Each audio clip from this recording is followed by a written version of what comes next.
Hey everybody, welcome to the show. That was a great joke, by the way. Well, I try.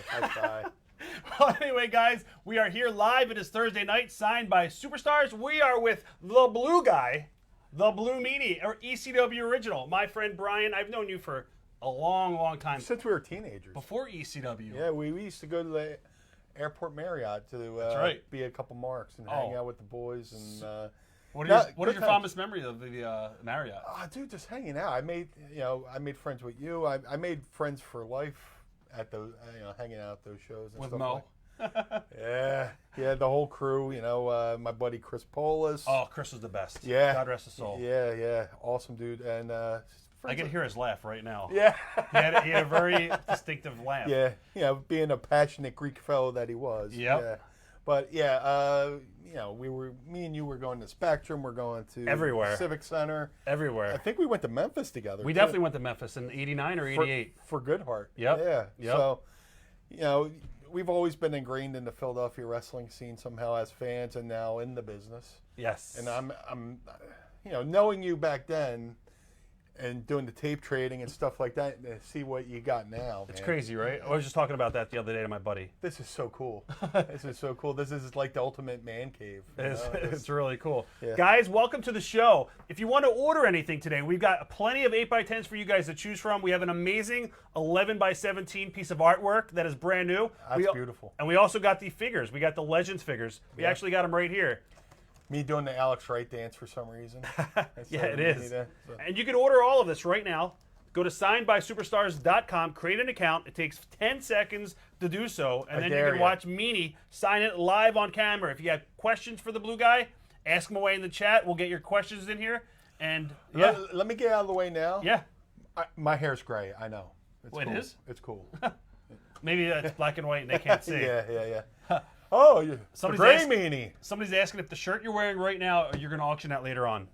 For a price. Yeah, you tell me the price and they'll go for it. Trust me. I'm easily bribable. Guys, so if you guys want to buy a shirt at the end of the show, we will auction it off. So yeah, sure. It's embroidered too, so it's the real deal. Right That's there. a really nice one. Actually, it's not a cheaply made shirt. It's a one of a kind until I get another one made if I sell that. It's a true unicorn. Yes. All right, let's get right into it. We've got some mail order here. This one is for Rob Trzynski. We got a light. Let's see what he wants. We're going to sign this in light blue, and we'll just sign your name. This one? Yep, that's fine. Just sign my name? Yep. Okay. Right, Joe? Just sign it. Yep. Okay. All righty, welcome to the show. Also, guys, I got this in the mail from somebody. Somebody sent this Blue Meanie card. I don't know who this is. I'm going to have him sign it at the very end. If you're watching, I need to know exactly who you are and what you want done on here. I think you want it signed, and we'll probably do it in black Sharpie. But if I'm wrong, let me know, and I need to know who you are to invoice you. It's for Rob. Hello, Rob. There you go. There we go. Awesome. Oh, I took it out frame. I okay. effed up. I effed up. It's okay. All right, there you go, Rob. Up next, we have something for Brandon Kane. We got an ECW logo shot. What's up, Brandon? We're going to do this in gold. Sure. And you can sign it wherever you want. Gold dust. Blue dust. Blue dust and gold dust. What are your memory of doing the blue dust character? It was so cool. I got I went to I did an ECW. Right. And back then my gear was simple. It's ECW, so I'm not going to get real gold dust gear made. So right. They were like Looney Tunes pajamas that I had. I spray painted with actual blue spray paint and got it airbrush and all that stuff. And then I go to WWE, and Job Squad's winding down. Goldust steals Al Snow's head. I was like, well, this is a chance for me to bring Blue Dust to the WWF. So I go to Vince Russo. I go, hey, I got this idea. I did Blue Dust in ECW. We're here, WWE. He stole Al's head. He plays the mind games. I could play mind games with him and use Blue Dust to get the head back. And he's like, yeah. I was like, I'll get gear made up. I was like, no, use whatever you use in ECW. I went, you sure? That's awesome. So the nicest thing about that outfit in WWE was the robe they made me. But yeah. So then you got naked and covered yourself in frosting? Oh yeah. Blue Dust in ECW. Thanks, Mrs. Meanie. Blue Dust in ECW. We did the Blue Dust promo where Raven had sent Stevie on the quest to find the dirtiest, skankiest disease-ridden woman or whatever. Right. And Stevie brings him to the park to see me as Blue Dust, the androgynous thing. And I'm naked. And I forgot the blue paint, to paint myself. So me and Tommy Dreamer go to the local supermarket and get food, cake icing and blue food coloring. And Tommy's putting the cake icing and he's like, people can see us now, right? So we do the promo in the park. And I'm surrounded by the film crew, Sandman, Lori, Tyler, Raven, all that. We do the promo. They yell, cut. 2 seconds later, the cops show up. Wow. And I'm stark naked and stupid me and stuff covering up. I jump up and, oh, just. What did the cops do? The cop said, I don't know what you guys are doing, but I don't want to do the paperwork. So please stop. That is awesome. And then Sandman goes, yo, can we do one more take? We're like, shut up. That's a great Sandman impersonation. Ah, meanie, ha! I'm sorry, I was babbling. That's all good. This is going to be for my buddy Brandon Kane, and we're just signing this in gold. What's up, Brandon? Joe, I also need to November to remember for Nick Giles. And I also need Nathan Dill's WrestleMania, or the logo piece with Vince McMahon. Awesome. Nathan, you got it. It's a good idea to get it signed. Here we go. Awesome. Do a screen cap. There you go, Brandon. There you go. Alrighty. Awesome. Thank you. Somebody asked, let's Thank see, you, do you Mr. still keep in Ackerman. contact with Stevie Richards and Nova? Of course. We have the group chat on Facebook. Bill Pomerino said hello. Hey, what's up, buddy? Blue Meanie, we need some BWO merch. Well, if I would have known, I could have brought some, but I don't want to intrude on the stuff you already had. No, you're definitely, next time we can do an auction with ring-worn stuff for sure. Yeah, I got to dig it up. All right, this is for Christopher Giles. We're going to do a black Sharpie on these. Sure. I'm signing. Yeah, you're just going to sign it as Blue Meanie. Okay. All right, Nick Giles. Anywhere? Anywhere. Yeah, okay. Yep. That's Herbie Hancock. Whoop. And then I'll do the second.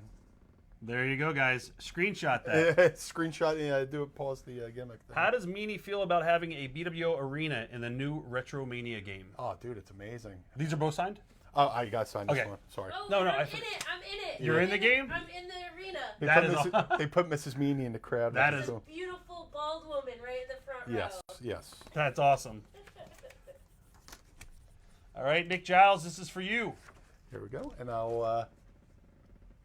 There There you we go. go. Steve Camp would like to know thoughts on the night when ECW went to Raw for the first time ever. I actually drove with you and Raven up to that show. Yeah, we did it like a caravan. It was you, me, Raven, and who else? Somebody else. Me, you, Raven, Stevie. It was Stevie. Did we meet at Raven's apartment? Yeah, at South Street. South Street. Yep. The infamous apartment. One time, Raven would have us pick him up in our gimmicks. Right. Shirt, Daisy Dukes, paint it, and the hair. Me, Raven, Stevie, and I want to say Kimona. Or Right. Outside his apartment, guy walks by and goes, "You look like that Raven guy I see on TV." He goes, "Nah, not me." That's awesome. And the guy goes, "Really?" And it's like, we're all standing around him Right. in our gimmicks. The guy goes, "Man, you look just like that guy," and walks off. We're like, who else could we be? Exactly. That's so weird. Yeah. That day was awesome too. I remember driving to Dreamer's house because we went to Dreamer's. Yes. And then we got the limos from Dreamer's house. Yeah. And we went. That was my first time experiencing catering at WWE. I mean, that was my first time really. I got a story about catering at Raw. Yeah. So they were kind of like ribbing us with where the dressing room That were. day. Yeah. Yeah, I remember because Taz was pissed. Yeah. Oh yeah. He's like, they're ribbing us, brother. They're ribbing us. Yes. We had to go up one flight of steps and back down. It was like Spinal Tap And it was when a they couldn't small find the little stage. closet area. Yeah. So we go to catering, and Dreamer comes up to me. He goes, because Dreamer's very low key, monotone. Oh, they know. We make fun of his voice on here.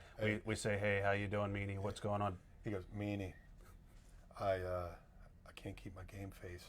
I go, "Why, Tommy?" He goes, "They have cheesecake." I just lost my shit. I was like, "That's it? Right. Not live TV, not the rib of the locker room, but they got cheesecake." But who's this for? This is for BJ Mine. We're gonna sign this in silver. Okay. We'll sign it on the black. That's good. Yeah. BJ Mine, this is for you. What's up, buddy? I remember afterwards, Paulie took us all to pizza. I don't know if you remember that, right? Yeah. And he's like, everyone get whatever you want except Feinstein. I'm not paying for you. That's great. When I remember he took us for pizza after we did BWO in not Central Park, in Times Square. Right. And we all went out for pizza after. I guess there's this one. That's probably place, what it was. Yeah, it's probably.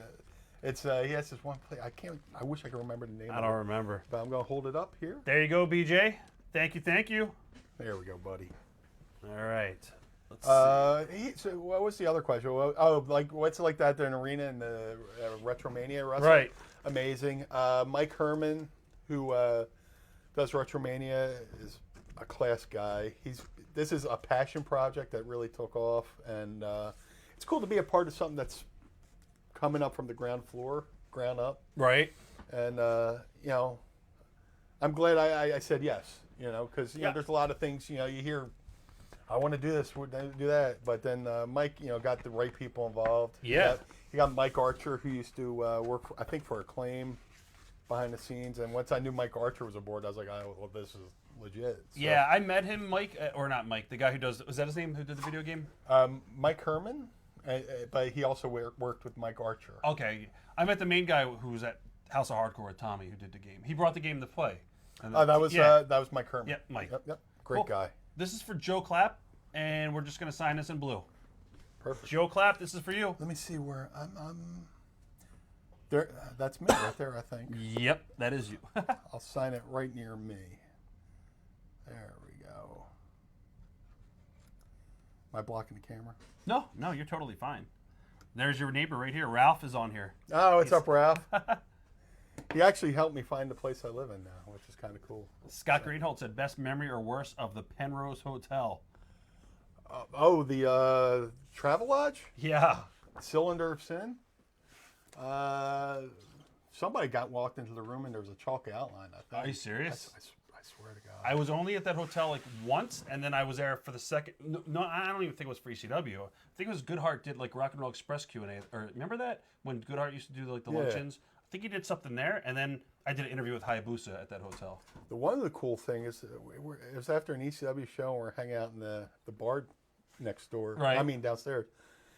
The ECW guys were just drinking, and all of a sudden, Smoking Joe Frazier walks in, and we're like, "What's up, champ?" That's crazy. And we're drinking with the champ, but the Travel Lodge, like, dude, it was just like a never-ending party. Fans would rent out rooms. They'd fill the tub full of ice with beer, and you would put the deadbolt on, and you just walk around. If there's a door half open, it was nothing to just to walk into somebody's room and you hear meeting, right. And just I'm going to get some beers and hang out. And then the thing is, we went there to do promos on the top floor, and you'd go in, check in. Hey, I'm just going to be roaming around. And then when it's time for your promo, they just send somebody to go get you. And Sounds like a bathhouse. yeah, there's a legendary hotel in Hollywood called the Hyatt, and they call it the Riot House instead of the Hyatt House. Right. Missy Hyatt? Yeah. Ooh. And like legendary stories of like guys, bands riding their motorcycles down the hallway. Oh, I believe it. And it was kind of like that with ECW, just some of the crazy stuff that happened. But people are married now, and I can't tell a lot of those stories now. So Exactly. people have lives, and they're respectable now. So Let's do this one in silver. Sure. All right. Who's this for? Joe Clapp. What's up, Joel? Anywhere. Anywhere except over the logo. Maybe like under Dreamer. Sure. Somebody asked how you got the name, the Blue Meanie, Tony Jacobs. What's up, buddy? Dude, it was just Raven. Raven created let me post with this. Joe, somebody asked if we have BWO DVD covers. Not today, right? I don't think so. Yeah. The Blue Meanie was a creation of Raven. I was doing, at the time, I was wrestling as Brian Rollins, very generic guy. The Zebra Kid Rollins. I remember that. Because when I was training with Al, we went to, there's this gear maker K&H. Right. K&H wrestling gear. Bret Hart just put them You know over. what? K&H, I think they made Big John Studd's pants. Hold on. Just check the tag on I'm the inside. almost positive. Yep. Yep, K&H. I- These guys made Big John Studd's original tights. I just got these from his son. Yeah, with the cool thing about that is K&H. They've been around since the 60s. Yeah, when you got into the business, you got your gear made of K&H, and you got your boots from B&A, Bill Ash boots. Right. K&H stands for Carl and Hildegard. There's a couple who made the gear for folks, but you'd go to the house, and it's kind of like a setup like this, but like it's in their garage, and they got sewing machines all over the place. Oh, wow. And you go to the office, and there's a photo. Bret Hart would send Christmas cards every year of him and the kids. So and Bret the Hart gear. would get his stuff down there, too. Yeah, It's amazing. He just mentioned them in the biography. It's crazy because when I got They're, stuff... they're the reason why Bret Hart wore pink. Wow. He called up to get gear made, and the girl at K&H says, "I have this really cool pink." And he's like, "Pink?" And Neidhart goes, "Yeah, pink." Wow. And that was it. But like, I went there to get gear, my first gear, and I saw I saw like a singlet, which kind of like King Kong Bundy-ish, and then there's like these zebra tights, and you know, in the '90s everybody wore Zubaks. Zubaks, yeah. It's like, oh, that's cool. So I got it, and I was like, I could be the zebra kid. Brilliant, right? Right. Yeah. So I was doing that gimmick, and then I ran into Raven and Stevie on 3 shows. MEWF in I Maryland. remember that. There was a show in West Virginia called, it was WOW. I don't know what it stood for. And then Norm Connors in Pittsburgh for Steel City. And The good old days, man. oh, dude, when The you good old days. Yeah. And we did the show for Norm, and you know, the Raven watched my match, and the next day we went out for like lunch and had some Chinese food. He goes, you know, kid, we have this idea for Stevie, and Stevie's my lackey, and you know, we need a lackey for a lackey, and we have this one guy who we want him to be a lackey, but he can't work, but you can work, and you do a moonsault. You want to be? I was like, will I be an ECW? He goes, yeah. I go, well, I'm in. That's awesome. I'm in. So I agreed to do it. I debuted the first time the night Mick and the fire incident with Mick and Terry Funk. Right. And then you know, that footage disappeared from that show. So then the next November '95, in that time frame, he came. He's like, dude, it was another Norm show. We're driving back from, you know, kid, you ever see the Yellow Submarine? I was like, yeah, when I was a kid. He goes, you ever hear of Blue Meanie? I was like, yeah. He's like, well, you're going to be the Blue Meanie. It's going to be great. But, and you want to paint your whole body blue, but just do your hair. Right. And I was like, but I'll be in ECW, right? He goes, yeah. I go, I'm in. So, you know, I went and got my hair dyed blue, and we, you know, he helped me go get my first shirts airbrushed and stuff like that, and I debuted November '95. Useless knowledge. The Blue Meanie was in England. The Blue Meanie is a reference for the police. Oh, here comes the Blue Meanies with their batons, you know. And then when I was over in England wrestling, another guy told me back in the Depression days, the Blue Meanie was a term for a certain kind of currency because it was blue in color. He's like, spending my last Blue Meanie. So it's always been like this pop. It's been like part of like pop culture. Yeah, history, Right. pop culture, and that's why the Beatles called the main villain the Blue Meanie. You know, That's the crazy. authorities. So, who's this for? Oh, this is going to be for Chris Dorner. Chris Dorner, we're going to sign your up, poster Chris? now. Any specific? color? I would do blue. Yeah, very cool. Somebody asked why the color blue. This, He just yeah, there you go. He just told you. no lie. When I was first breaking in, I was like trying to figure a look out. You know, I was like, maybe I'll do a mohawk, maybe I'll do. And then at the time, Dennis Rodman was doing his hair all different colors. Red, yeah. I was going to do my hair blue anyway. And it just so happens that Raven gave me the character, the Blue Meanie. I was like, well, there's my excuse. There you go, Justin. Justin Yeah. might wanted to know about that. Somebody asked what your worst injury was too. Oh my God, all of them. I busted my tailbone once. I remember. Yeah, busted my tailbone once. I hurt my neck just practicing once, Right. practicing bumps and stuff like that. But Let me sign this. Where's a good spot? Since I've always been and much more, plus more on, I'll do plus much more. I'll be right there. There you go, Chris. This is for you, buddy. Let's see. Somebody said, Meanie, 4th and John, tailgate, go Birds. Tony. Yeah, man. What's up, Chris Dorner? 4th and John, man. Those guys are great. If you're into, you want to, if you're into, well, you're in, do you like the Eagles? Do you like sports? Yeah, it's okay. Well, if you like Philadelphia sports, 4th I like and going John. to the stadium and eating the foods, and I like the atmosphere. Yeah. Like we were just talking about going to the Phillies game again. Yeah, but like I went to the 4th and John tailgate, and that was amazing.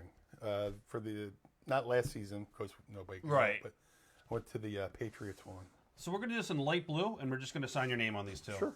This is Does- for Lee Woodford. Does he want the Blue Meanie or the Blue Boy? Both photos light blue. Please sign just only. Can Do you sign Blue as Boy, Blue Boy as sure. the... Yep. There you go. I'm glad I asked. I'm glad you asked, too, because I didn't see that. A one-of-a-kind autograph because I really don't sign this one anymore. That might be the first Blue Boy autograph. To Really? I don't think I've ever signed as the Blue Boy. So. Look, guys, the Blue Boy. Oh, yeah, hold on. Charge him double. Yeah. Somebody said, did the blue pitcher at McCusker survive the pandemic? Yes, they dusted it off. We one more went to to go with that. McCuskers last night. And, yeah, they dusted it off. They sent me a screen cap. A photo. Dougie McCusker, one of the bartenders, he's like, it's waiting for you. So we went last night and had a good time. Just signed just the Blue Meanie. Yeah, it's the same gentleman, so whatever he wanted on that, I don't know. Yeah, I would do the Blue Meanie because it's different. Very cool. Yeah. Tanya, let me know, Tanya, if you want your book signed. And again, if you just tuned in, I'm looking to find out whose this is. I did not invoice you yet for this. So if this is your card and you mailed it in, I need to know who you are. And these were the rough days of these shorts. This fit me like underwear. I remember like that yesterday. It's crazy. Yeah, man. I went to the same airbrush artist for ages. And then once we started doing the BWO, I just had the BWO silkscreen shirts. This is for my buddy in England, Gavin Coleman. We're going to sign this in silver. Very cool. What's up, guys? And I need Nathan Dill's picture, Joe. Gavin. I already got it over here. Gavin. right. Do me a favor with this. Just stretch it out? Yeah, Yep, please. that's what she said. Hey, you want to give me a couple extra hands? Because the secret is We'll get her in the camera. Yeah, yeah. Gavin. A little cameo by Miss Has Bean. anyone seen a man named Gavin? Sorry. Gavin Coleman from the UK. Hello, mate. That way the pen doesn't skip. That's from Red Dead. Oh, wait. Somebody on Facebook said whose card that is. Scott, can you let me know, Scott Greenholtz? I really need to know whose card that is. Hey, Rob, what was your favorite Blue Meanie match? I loved anything that they did with Raven and Tommy Dreamer when they would come out and just cause chaos. And it was all gaga. And we just ribbed Tommy the Oh, whole it's the time. best. Thank you, hon. All right. I just remember we were at the Lulu Temple, and me and Oh, I love it. I was Colonel Domini, and Stevie was Baron Von Stevie, I remember that. and Raven sitting in the corner. Laughing his ass And off. Brian Lee, he's laughing because Brian Lee's in his ear, and he just goes, "They're fucking killing me." And Raven's just sitting there like, That was the he best. he had his hair down, but you could still see the shoulders I going. like when you did the New Jack thing. You guys were trying to get the trash can into the ring. Oh yeah, Just went all over the place. yeah. Happy accidents. Oh, it wasn't Nick Burks. That was a rib. It's not. It's not Nick's. What's All right, this? so gonna- this one is for Bubba John. So what we're going to do, he's got specific instructions here for this promo. Top left, we're going to write to Bubba John. And then I'll tell you what we're going to do on top right and on the bottom. To Bubba John. I'm missing. Can I get my impact pictures on? I don't know what you mean, Tanya. Let me get I got my own blue here. Let's see. To Bubba John. Where's that at? Okay. Yeah, so top left, we'll do to Bubba John. Two. And then on the top right, we're going to write blue guy. Just blue guy. Yep, top right, blue guy. Top right. Yep. And then on the bottom, underneath the name where it says Blue Meanie in the white spot, we're going to write, let's see, BWO for life. Where, Yep. Right here. Yeah, BWO for life, right under your name. Perfect. Cool. There you go, Bubba John. Thank you, brother. Scott Beam said, can you please tell us about Mick Foley's last night in ECW? I remember the strut. Oh, let me do this real quick. There you go. Dude, that was so cool. Mick, I mean, everybody sees Mick, you know, in front of the camera. Behind the scenes, he's the same guy. And he was very kind to me and Stevie on his way out because he just saw. The first wrestling superstar I ever worked, that was like a name, was Cactus Jack. And I was his first match after the deathmatch tournament. Jeez. In 95. Yeah, it was Newcastle, Pennsylvania. Norm Connors was running a show with this guy, Crippler Ray Roberts. It was going to be a Newcastle street fight. Ray Roberts and Cactus Jack versus me and my partner at the time, Rick Matrix. And his arm was all taped up. So when I went to ECW, he remembered me from that. Right. Mick's got a tremendous memory. Like he remembered me meeting him at like the old John Arezzi conventions too. Oh, I used to go to that. Was great shows. Dark Side of the Ring, when they show the Herb Abrams thing, Right. they're showing the convention. You see me in the background with my mullet. I was looking for myself. I couldn't see my. Oh, it was awesome. Yeah, but Mick. When I got to ECW, Mick kind of remembered me. And I think I always carried myself well enough to where he started incorporating me and Stevie into his stuff. Like the night before he left, he worked Jericho in Queens. And he had us manage him, and we got involved with his match with Jericho. Right. And then we did a couple. We did something in Lulu Temple where he said he was going to wrestle Sabu, and me and Stevie brought it. There was like Lulu Temple. There's a stage. There's a curtain. I guess they had production plays, and there must have been like an Aladdin play or something. So there's this like Aladdin cardboard cutout. He's like, I'm calling you out, Sabu. And me and Stevie bring out this cardboard cutout, and we're struggling with it like It was great. like it's fighting back. And we feed it to Mick, and Mick starts suplexing the cardboard cutout and all that stuff. So, like, you know, he approached me and Stevie. He's like, yeah, I got you guys figured in for my farewell. And it's like one of those moments you're like looking around for somebody going to let me in on a rib. Is he being serious, you know? And then he was serious, and we're like, oh, my God. That's awesome. And he used this to, you know, pull the biggest rib on the ECW crowd, saying, you know, his speech, you know, he was making it sound like Paulie and Todd were coming out. Right. And he goes, Steve Richards and the Blue Meanie. And we come out, we're like, ah, you know, so it was good. I love Mick. Well, you know something right here? I love you too, Meanie. Meanie.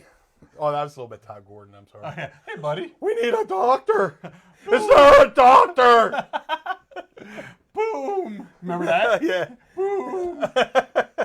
That was a big explosive match, and there was no explosion, so Todd Gordon got on the microphone and went, boom. Holy shit. There's things you don't do in wrestling. You know, they say never work with kids, never work with animals, and never do exploding death matches. Yes. This is going to be for Nathan Dill, and we're just going to sign your name on here. Just sign it? That's Vince's signature, so you can't mess that one up. Legit? Yeah, I swear to God, it's Vince's. Oh, wow. Yep. I don't think I've ever seen that. There you go.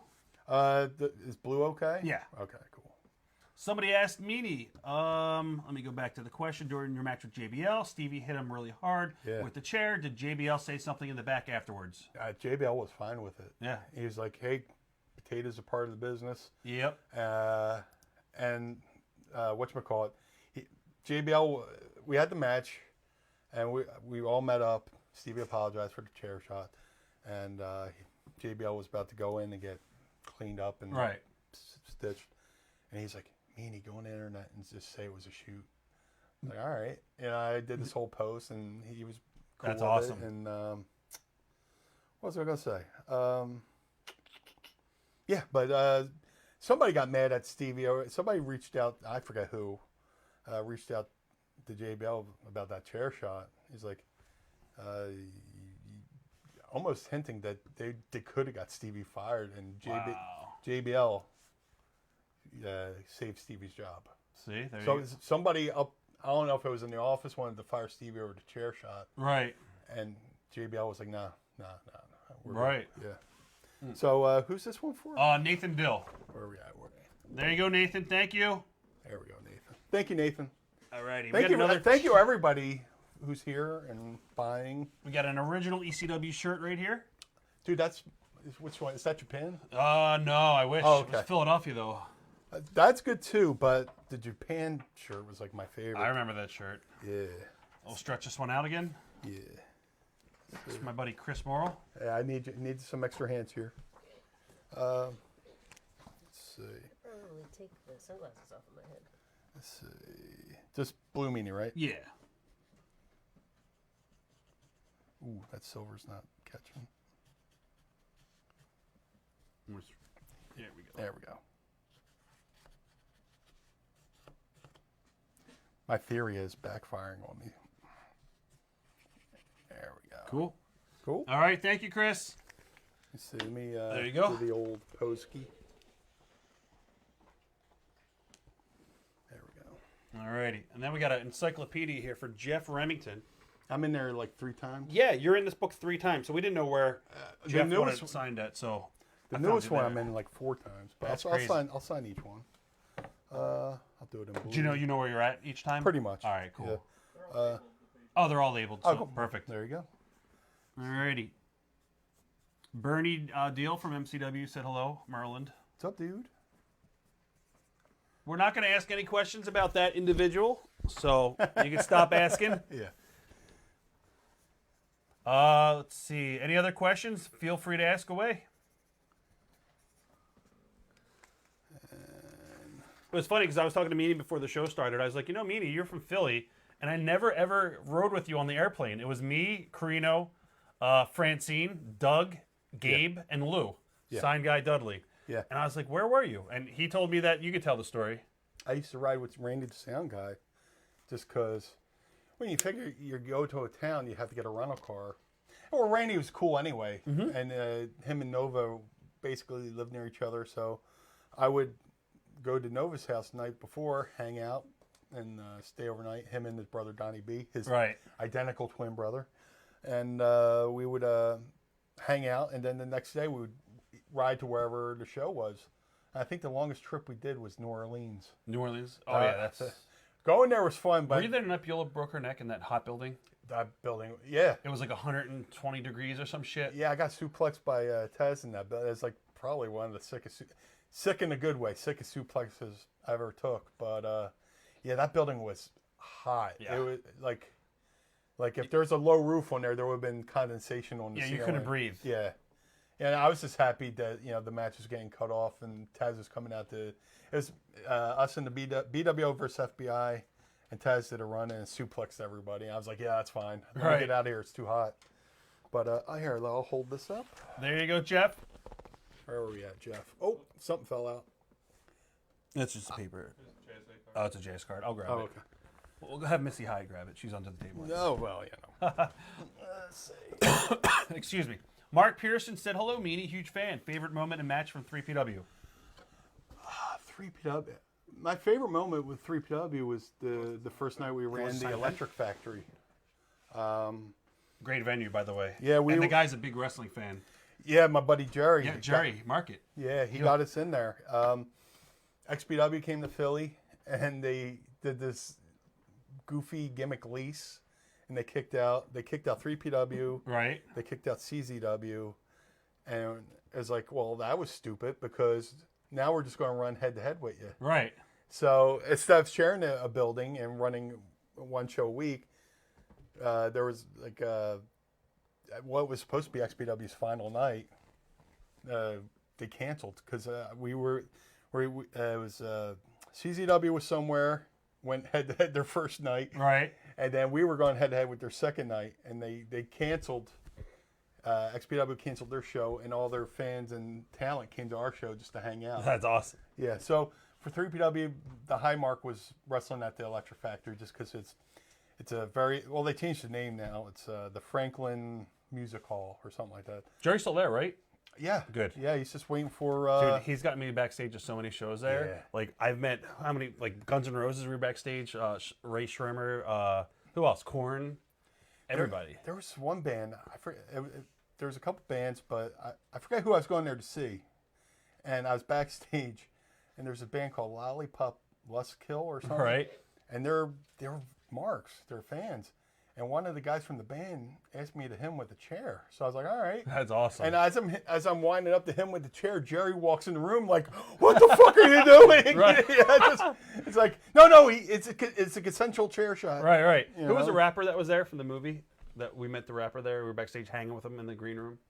Do you remember? He had the dreadlocks. He was That in, nails it down. He was in the movie with the police with the school. Michelle Pfeiffer was in the movie. Oh, Coolio. Yeah, Coolio. That's like my reference, my response to anything.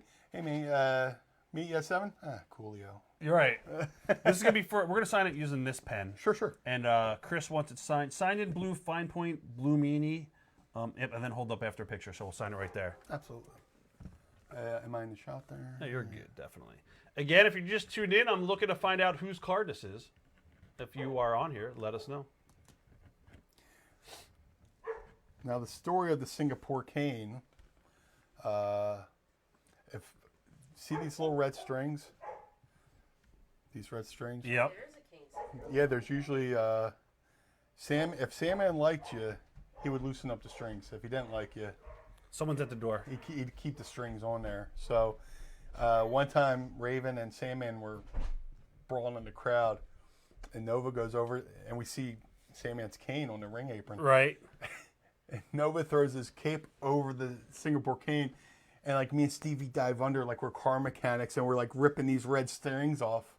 So when he goes to cane us and we barely feel it, we're like, we should probably sell that. But we used to have contests just to see who can get to the cane first. Let me see, where are we at? Where's my signature? There you go, Chris Lewis. There we go. I was watching it back in video to see who was at the door. All right, this is for Steve Camp. We got a guitar here. Nice. The Honky Tonk Man, the greatest intercontinental champion of all time. What you drop? My favorite color. All right. Oops, these pictures. It's very cool.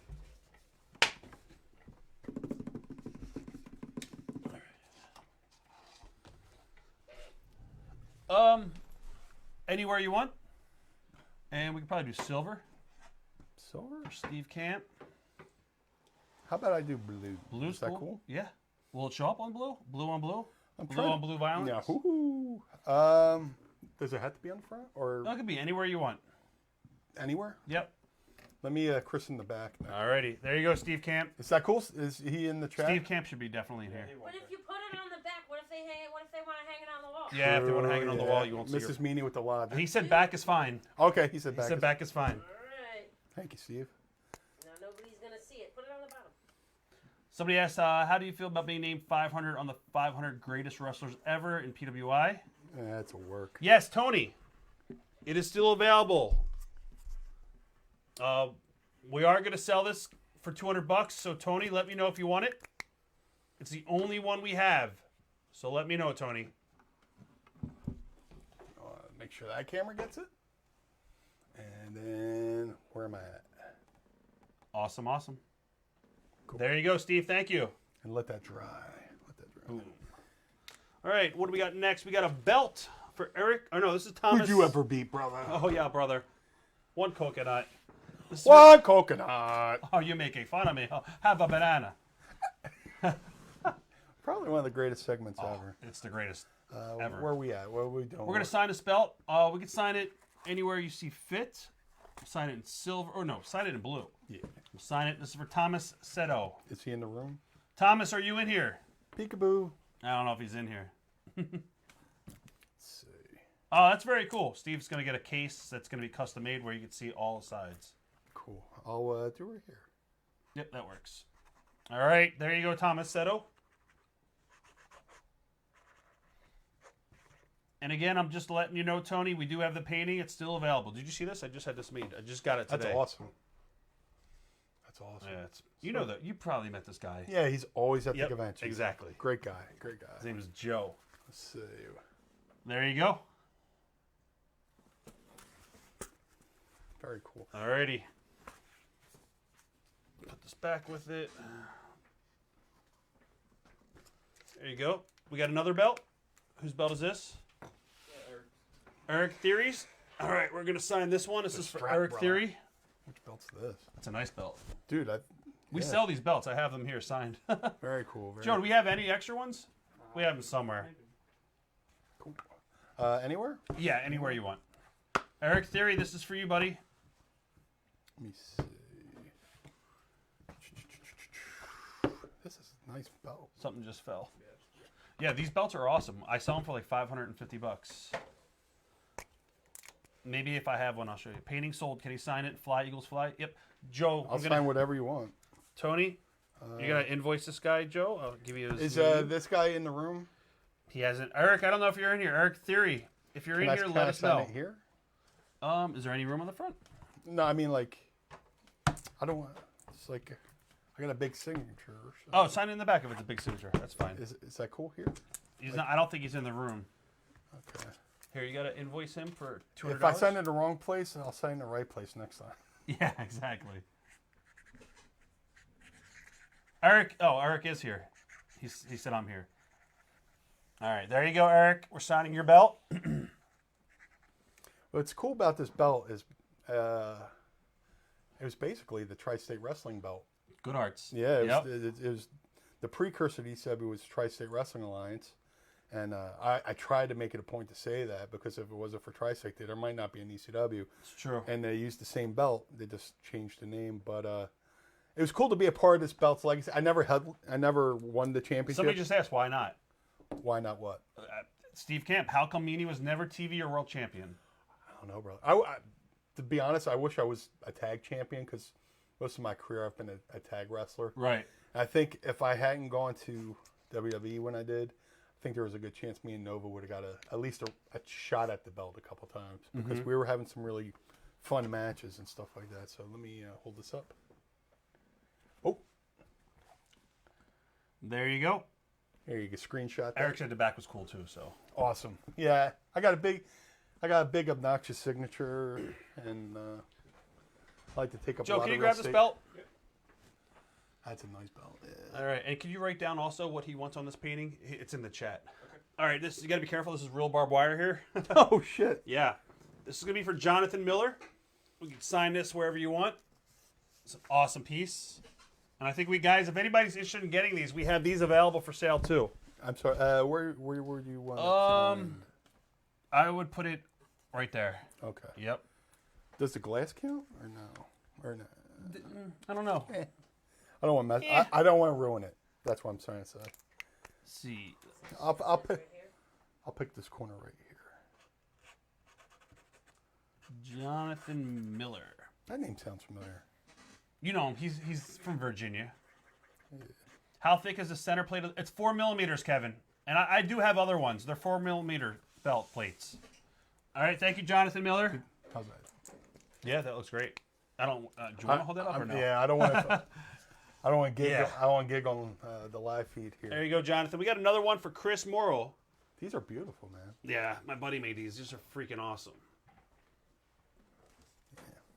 All right. Let's see. I think I'll take up this corner too.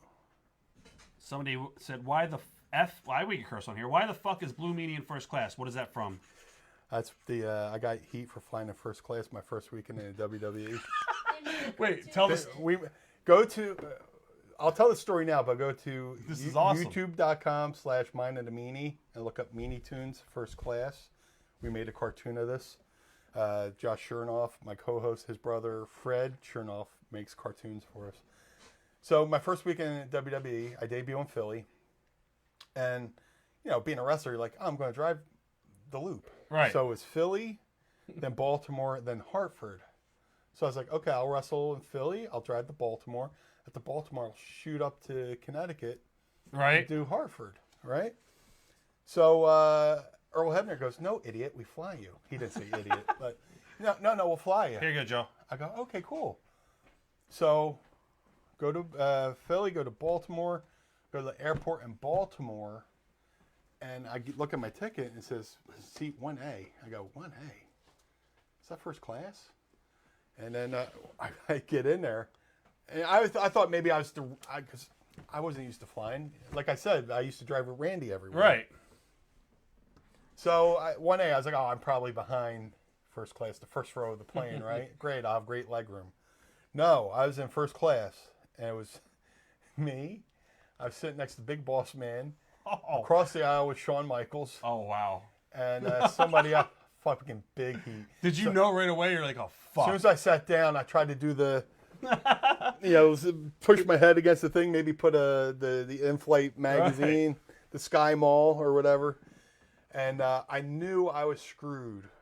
I was sitting there like this, and if Mick Foley walks in, I go, and Mick looks at me and goes, oh, Meanie, no. Oh, no. I go, what, Mick? What, Mick? Am I in trouble? Take me with you, Mick. And then we're flying, of course, because that's what planes do. And we take off, and somewhere during the course of the flight, I hear from the back, why the fuck is the Blue Meanie in first class? I was just like, if there was a door next to me, I just would have opened it and went, Right. Dove out the door. I felt so small. But we get to Hartford, and I'm freaking the fuck out. And I'm riding. It's me, Al, Mick Foley, and Bob Holly. I'm like, guys, am I in trouble? Somebody gonna shit my bag? And Bob Holly goes, I don't think we shit in bags anymore. I was like, oh, that's reassuring. Right. They'll just beat the shit out of me. So they're like, don't worry about it. So I get to the building. Who do you think screamed it? I have no idea. But we get to the building. It was probably Al. Yeah, he threw me under the bus. I'll finish this story. We're flying somewhere, and I'm sitting in my seat, and Mick's the seat in front of me, and just like Raven, like they're doing a pre-flight announcement, and all of a sudden I see Mick's shoulders going like this, and the lady's doing the welcome to United Air or whatever airlines, Joe Blow's Airlines. We'd like to welcome all the superstars of the World Wrestling Federation and Al Snow. That's awesome. And the plane exploded with laughter. Right. So we land in Hartford, and I get pulled aside, into an office. Mm-hmm. For some reason, Bob Holly was there. I don't even know why. But Jerry Briscoe goes, Meanie, we understand you're new here, and we know you didn't purposely. We know next time, the whole thing was, They wanted you to give your seat up to somebody. D'Lo, of course, tells me after we land in Hartford, he's like, well, if I was you, I would have offered my seat to a veteran. I went, fuck. Right. Who knew? Like I said, I don't travel. Right. But when I go back to WWE 2005 with the whole JBL thing, which is this match. This is July 4th, 2005, SmackDown Raw Super Show. You can order that right now on signedbysuperstars.com. You can. I'll sign. That's best moonsault in my career, legit. I go back in 2005 for that, and they fly me is in Sacramento. So the show was over early. We all go to the airport. We're flying out. I get my ticket, fucking first class. I went, ha, not again. Right. So I go, hey, Ricky Steamboat, how would you like to sit in first class? Not like that. Right. Oh, no, I mean, I'm good. Hey, Tony Garea, how would you like to sit in front? Oh, Meanie, I'm good. Right. Get in fucking first class. Right. Somebody took my first class seat for the first portion. The second portion it was Chicago, Sacramento, Chicago to Philly. Second portion, I sat in first class. That's awesome. Fuck. I got free. You paid your dues. Free booze, All right, this is gonna be for Chris Janke. We're gonna sign this What up, one. Chris? Warm it up, Chris. I'm about to. Great song, Crisscross. Yeah, man. The reason, Tanya, my shirt is falling off me is the microphone's right here, and I am doing cardio, but that's not why. The shirt is also too big. It's I don't even know. I'm too sexy for my I shirt. am. Too sexy for my shirt. All right, we got another one. Let me make sure they get into the camera. Oh yeah. Or you can screenshot this. Yeah, that's what they're doing. There we go. All right. Hopefully that's up to standards. Yeah, no, it's good. Yeah. I got tons of stories, man. The stories are great. All right, this is The from best stories are the ones I forget about and you just remind me. Nicholas Raymond. Nicholas. You were talking about New Orleans Queen. when Mikey busted his ass. Oh, dude, yeah. ECW November to November '98. Yep. We're in New Orleans, and we're there. It was Halloween weekend, so we were in the Halloween parade. So it's kind of like Mardi Gras, if I said that right. Yeah, it was. And so we're on the float, and it's like all the boys are on there, and Mikey's nuts. So Mikey gets on. It's like a flatbed truck, almost like you see on the farm with the wooden slats on the end, and people on both sides. And Mikey's nuts. He gets on the top of the cab. He's going, yeah, getting the people riled up. And the guy hit the brakes, and his feet went from under him, and his ass went through the windshield of the That's truck. the best ever. And we're like, oh, So this is gonna be for Nathan Raymond. What's up, Nathan? I'll do the same here. It's like if I ever see a couch that's like a sectional, I always sit in the corner, so Right. I'll sign the corner. But there's that, and then There you go, guys. Guys, don't forget, if you just tuned in, we got plenty of 8x10s for you guys to pick. We got 8x10s. We got an art print. You want to show them the art print? absolutely, dude, this is beautiful. I walked in, I was like, I want this. So, what's the name of the artist? Let's give him a shout out. Joe. I don't even know. It's Joe's guy. I'm sorry. Nolanium. Nolanium. Yeah. Okay, very cool. Let's give him- Real name. I think it's Nolan. Oh, okay. We're going to cool. sign this for It's on the Tanya. corner. We're just going to sign your name on it. That's for Tanya. What? He doesn't know how to read. Nah, I don't. Somebody asked if your theme song from WWE was made by Jim Johnson. No, that was just like rights-free music, which is pretty cool. There's a guy named Corvan. This kid from England does a dance interpretation Of my that? WWE theme. He sent it to me. It was just awesome. Look up Corvan Blue Meanie dance or whatever. But that song, I guess it was like rights-free music. Right. It's stuff they use in commercials all the time, kind of like the Hardy's music was and stuff like the Hardy Boys theme was in. Who's the State? The state? It was on the show The State. I'm the The guy. Hardy Boys music was? Yeah. Oh, wow. Yeah. So, but my tight. State. I was thinking of Reno 911 because that's the State I love it. too. You've been watching Reno 911. Yeah. Oh, Tanya's is done. Oh, hold on. Where's Okay. There you go, Tanya. There's your... I don't want to cheat. We're doing art print now. Oh, but hold on. Where was I? Oh, the music. Oh, yeah. And then my Titantron was probably the worst Titantron in history of Titantrons. I don't remember. Next to three-man bands. Like three-man bands, I didn't like theirs their at all. Titantron was like a 1996 like screensaver for an Apple computer. But yeah, my Titantron video was produced by Michael Cole. Oh, there you go. Meanie, just stand in front of this blue curtain and dance. And that's all you did for it? Yeah. I felt like such a dork. We're going to do an art print all the way on the end. Oh, awesome. And we're going to sign this, just your name. Just my name. Yep. So you can sell it to anybody later. No, I'm this is- fucking around. This is for Anthony Densmore, probably. Where you at? Right here. Densmone. What's up? Dinsmore! There you go. Or Dismone. I don't know. I butcher people's last names all the time on the show. That's what I do. So I try to just say Anthony yeah. D. Let's see.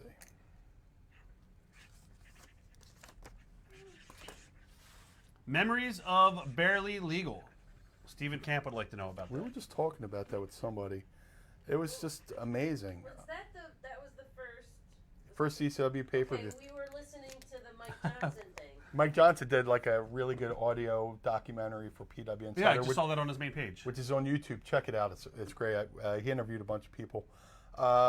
It was just, it's one of those things like in wrestling, the saying is everything's written in pencil because there's an eraser. Right. And it could be, and we were talking about pay-per-view for so long, and then mass transit happened, and then that kind of screwed us. You were there that night, right? Yeah. Not only was I there for mass transit, I stayed at Gabe Sapolsky's house that night. I was just talking about Gabe's house because I always talk about Gabe's house. I went to Boston one time. Did you have to stay in the grandma's house behind the house? I don't remember that part. Okay, did you take a shower there? I don't- You will remember the shower at Gabe's house. the shower comes out everywhere. The roof, the sides, everywhere. Do you remember? No. Okay, all right. And I sound like a crumb bum because I said I didn't take a shower, but Yeah, every time we went to Boston, I'd say it, Gabe's. but we're at Gabe's house and he was filming the fan cam, and we were at his house. I was like, and he was saying how fucked up it was, and I took your camera and the first time I watched it in person, Right. but the footage the whole world has seen that was It on was squirting. the footage that was on Dark Side of the Ring and all that stuff. I watched it on the viewfinder from the actual master reel, which was crazy. So Yeah. that screwed us for the first pay-per-view, and it's delayed it. But thank God for Strictly CW, Tony Lewis, and all the fans, and Mike Johnson, Chris Woodward, all them. They rallied to get us back on pay-per-view. They pestered the shit out of the cable companies to Right. carrying us. And this, you show up, and like the normal guys who are normally everybody tailgated at the ECW arena. There'd be people out there 9 in the morning. Oh, yeah. And that crew was out there, but then there's like the satellite truck, and there's cops walking guys in, and it's like this whole thing. And you walk in, there's a lighting rig. I was like, oh my god, they painted the floors. It's amazing, right? Yeah, it's like. Did you show this yet to what's his name? or Oh no? yeah, let me show you. Okay. And Joe, were these figures? Where are we Am I at? taking them out of the case? How am I doing these? We're signing the actual case? Okay. Mr. Dismone. We're doing another one for him as well. That's his figure. Very cool. And on this one, The very first ever Blue Meanie action figure. that's the first one ever. First one ever, thanks to Figures Toy Company. Yep, down in Florida. Little breaking news. I might be doing the second one with them. So, Awesome, awesome. This figure was based off my WrestlePalooza '98 gear. And I basically just sent him screenshots. The only thing that sucks is my pants keep falling down, but it's life. My pants keep falling down in real life. Hey, Lois. Yeah. But yeah, it's like that's pretty much a print of one of my real shirts, front and back. That's an awesome figure. Yeah, I love it. We're just going to sign this one just for Anthony. We don't have to make it personalized. Just Okay. Yep. Oh, good question, Nero Zims. We'll ask him that. For a rule of thumb, I always sign this way because Cool. it's just different, It's like Bruno. Bruno Sammartino signs different, too. really. What are your Louis Piccoli memories? Love fucking Louis. The best, right? Man. I was trying to talk. I talked to his sister a lot, and I'm trying to He was set awesome. up some gimmicks for them, to carry on Louis' name, and I'm trying to work with them to help, get some merch out there. Right. I think half the boys in the locker room would buy his merch, but I think of Louis Piccoli. I think him and Stevie driving through upstate New York and him singing Milli Butter. Vanilli songs and singing. He turn around singing, "Girl, I'm gonna miss you," and he would just sing like all these songs. My favorite Louis Piccoli memory: Trent, New Jersey, ECW, and I'm in there's a locker room which is upstairs overlooking the street, and there's a restroom. So I was using the restroom, and I'm hearing this thing going in the next room. I'm like, what the fuck's going on? I wash my hands, and I go in there, and Louis Piccoli and Beulah McGillicuddy are singing "Summer Nights" from Grease. Grease, and Louis doing John Travolta, Beulah singing Olivia Newton-John's part, and the boys are sitting in their seats going, "Well, oh, well, oh, well, oh, tell me more, and Beulah's like, doing the girl, Right. and it's like the coolest thing ever. And that's why ECW was so cool. The locker room Was a family. was really cool. If you didn't fit in, you didn't last long, but everybody got along. And just goofy shit like that. Them singing Summer Nights. Louis just over, man. He just, little, I don't know, well, it's not useless, not unknown knowledge, but Sabu basically paid Louis to be in ECW. I guess Sabu accidentally got Louis fired in Japan. Right. And, FMW, right? And out of guilt, Sabu was like, Sabu got Louis booked, and Paul kind of resisted. He said, "Fuck, I'll pay for him." So Sabu paid for Louis Piccoli out of his own pay to wrestle in ECW. That's awesome. Yeah. That is awesome. And that's says the world. That says everything that Louis Piccoli is. If somebody's willing, Sabu's willing to do that. Yeah. Sabu's one of the shrewdest. Well, he's one of the best businessmen. 100%. Yeah, he's old school. That's what I'm trying to say. He fucked somebody over. He made things right, and I miss Louis all the time. Yeah, he was a good guy. Yeah. There you go, Anthony. There we got it. Up next, we're doing this one for Tom Fryer. What up, Tom? I'm going to write to Tom, BWO for life. Awesome. Yeah, Louis was great. I remember Ross Raver. All the guys piled on top of me. I don't know if you remember that, but everybody in the locker room like they just jumped on top of me. I was crushed. Louis got everybody off me. Thank God. Since I have the attention span of a goldfish, who's this for? Oh yeah, to Tom. To Tom. BWO for life. Sorry, Tom.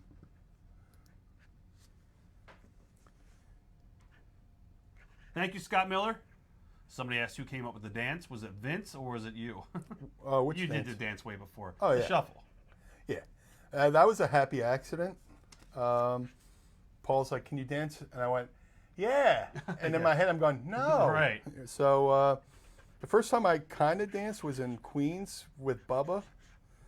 And we're having a dance off, and it was supposed to lead to Big Dick power bombing me, which I told him it's not a good idea, and they tried it anyway. And, hold on, let me pose with Tom's photo real quick. There you go, Tom. There we go. But like, I would do like these dances, and then eventually me and Nova were a tag team, and Nova started doing the raise the roof. And I tried to do the raise the roof, but I have no coordination. So it just became, like that. Yeah. It's all in the hips. I can hear your music hitting right now. Like, Yeah. Well, it was the Beastie Boys, too. Well, that was Nova's. Nova was Intergalactic, Yes. and I was Clear My Throat by DJ Cool, which, ironically, that live track was recorded in Philadelphia, too. That's crazy. So our buddy Sebastian was like, he rides Oh, this is a great story. He rides BMX around town. Right. In Philly, and like, he sends me a text, and he's like, the guy that does that does Meanie's entrance music, he's here. Like, they have this big party. It's like it's all white. It's a weird pop-up party. Like thing. everybody dresses in white. Right. And it's like a big outdoor. Was this that shampoo?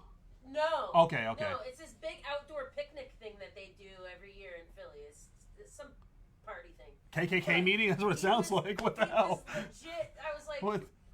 maybe they're playing a tape. He's not really there. And he called and he held his phone up. That is awesome. Like, he's here.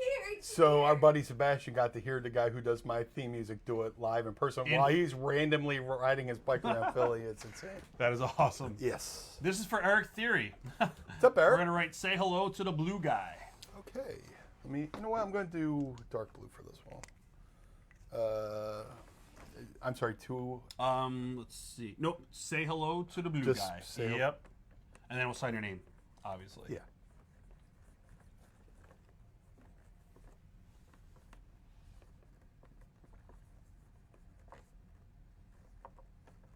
Guys, if you're just tuning in and you want to get anything signed by the Blue Meanie, head I'm on here over. all night. Yeah. Signedbysuperstars.com. Signedbysuperstars.com. Create an account if you don't have one. Takes 2 seconds. Actually, 8 seconds. But who's counting? We got 8x10s. We got artwork. We got these figures. You can purchase this right now and watch Blue Meanie sign your stuff. Best yet, we're mailing this stuff out quickly. Yeah. All right, photo number 7, which is going to be... Photo number 7 is all the Kiss. way on the end. Yeah. Nope, even on the end. Further than that. Yep, that one right Oh, Blue there. Dust. Oh, the my blue bad. dust. This was. I got a story about this photo. Yeah. Wait, are you sure? It says Todd Satter, photo number 7. Oh, yeah, you're right. It is the Kiss photo. Well, I got a story about this photo anyway. So I want to say this was in Phoenix, Arizona. Right. And Richie Frida, WWE photographer, goes, "Hey, Meanie, you want to get geared up so we can take some studio shots?" Sure. So I go get my gear. I'm painting. I get my gear. I'm in the bathroom, and I'm painting my face blue and all that stuff. And out of nowhere, the Undertaker. Keep that or go ahead. Undertaker walks in the room, and he's doing his hair. He's a natural redhead, but he was doing like that darker red or whatever. And as I'm painting my face blue, I'm in the mirror. Taker walks up to the other mirror to check out his hair and goes, "The things we do." That's an awesome story. Yeah, it's like, and it was right before I took this. That's an awesome story. That's an awesome story. Yeah. So we're gonna write to Todd with two Todd? D's. Yep, two Two D's, Ds. and then your favorite Kiss song lyric. Oh my God. Man. Let me sign this first. Let me sign He's this. a poser. Yeah, I'm a poser. You know what? A lot of people don't know this. One of the biggest Van Halen fans out there is the Blue guy. Yes, Blue I Meanie. am. He used to order VHS concert tapes off me. I remember. Yeah. You would buy the. I was selling bootleg Van Halen concerts when I was like, I don't know, in my teens. Yeah, I think we traded a couple too. Yeah.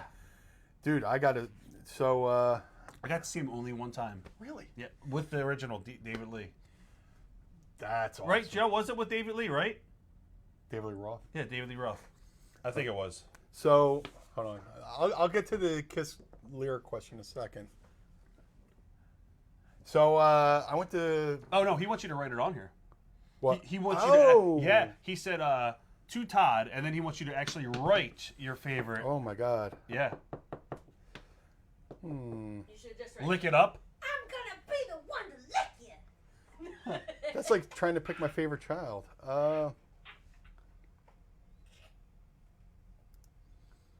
You should write, rip and destroy. Rip and destroy. From the Kiss movie. Let me see. Come on, rip and Somebody destroy. said, "Dude, That's Meanie, you're me. so nice. Keep rocking on." Thank you. How about? Well, my favorite song's "War Machine." I love that song. How about I do if I'm a war? Nah, that won't work. Meanie Sheen. Or I was trying to do a parody. Didn't Taz invent that song? You can't use that song. Well, no. Bubba.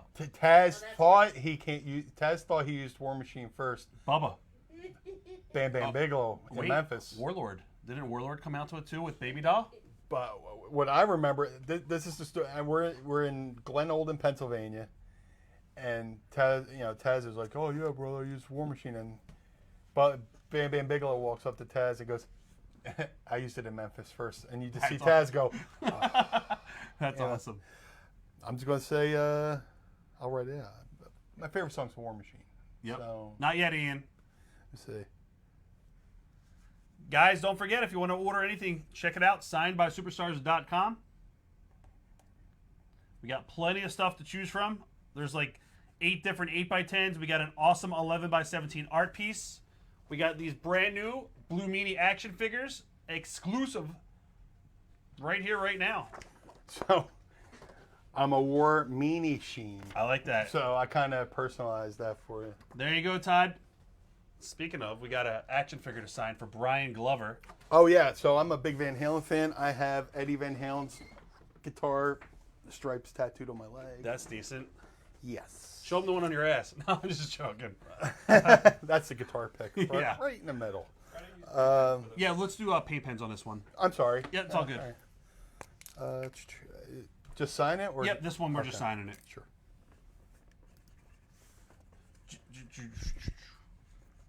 Joe, if you wanted to do the hello to the blue guy one again in a paint pen, we can.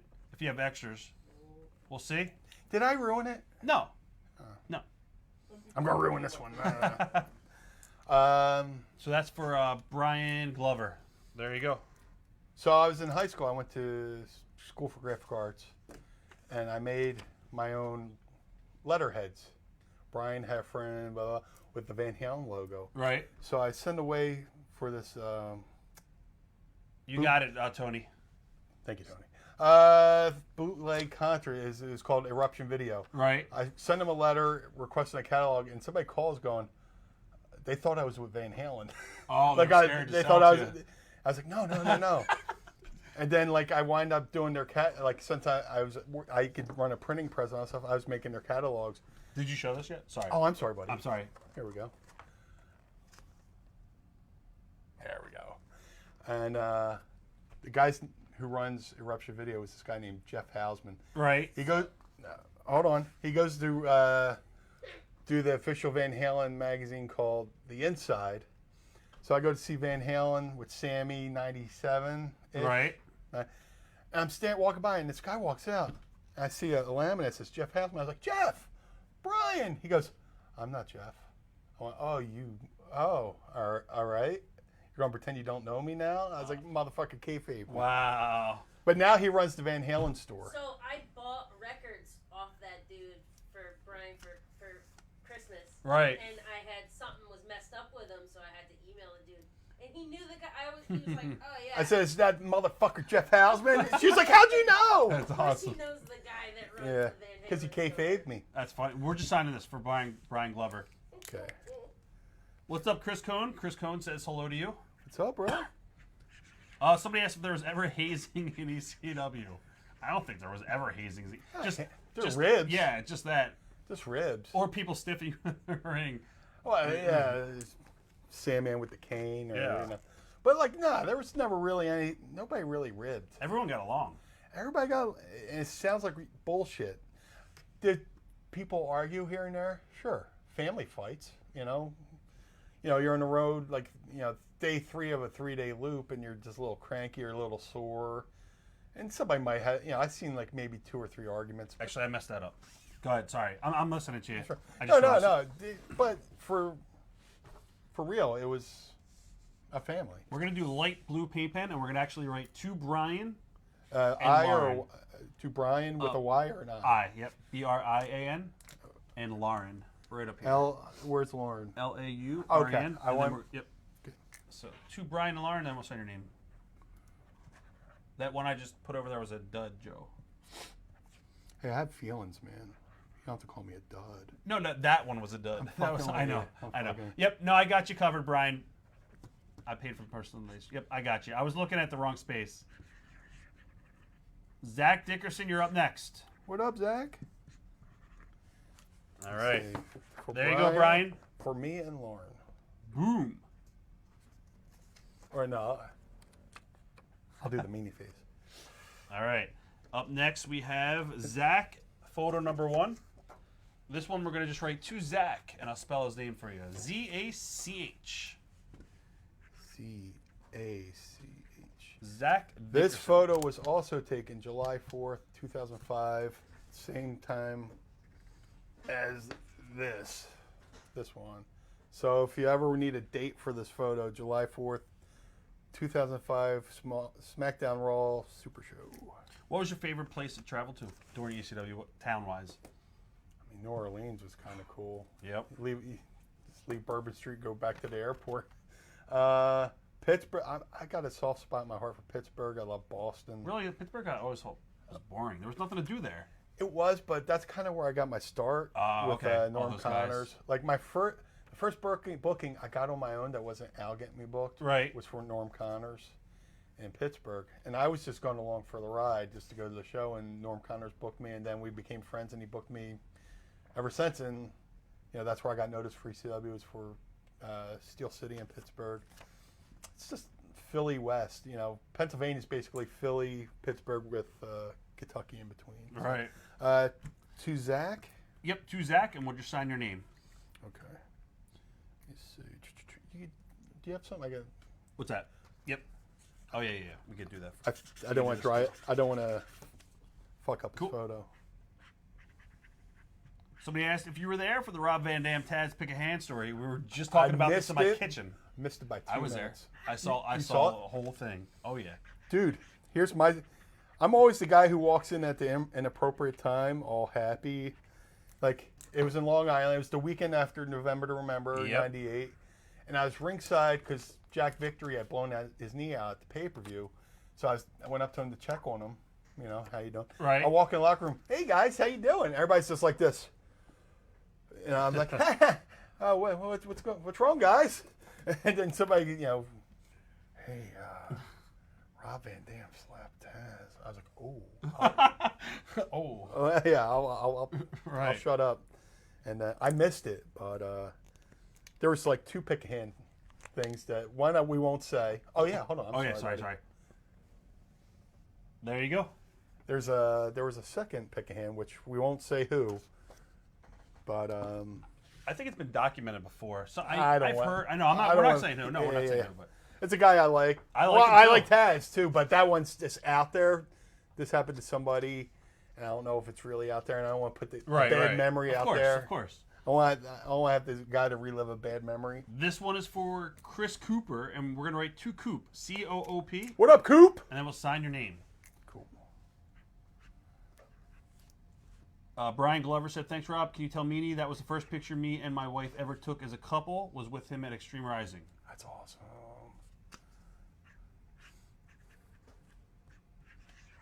I bet I took it. Mrs. Meanie probably took that photo. She's my personal photographer. Joe, what did Tony want on the in green? Oh, yeah. What did he want on the art print? The last one in yellow. The what? Fly Eagles flag. Oh, Fly Eagles Fly. Okay. Awesome. All right, we're gonna do this in green. Because Eagles green. Yep. Fly Eagles Fly, and then we'll sign your name. Does it have to be? Is it to him? No. He just wants Fly Eagles Yep, Fly. Fly Eagles Fly, and then Where sign at? your name. Anywhere specific? I would do it in this nice big area, right? Cool. No problem, Zach. Do you think that BWO will ever be inducted into the ECW Hall of Fame? I don't know, man. It's not for me to say. Let me do this first. I don't Oh, want. that's awesome. I want to screw This this is up. coming out great.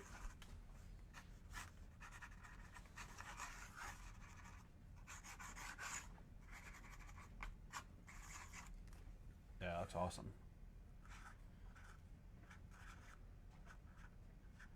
Go Birds.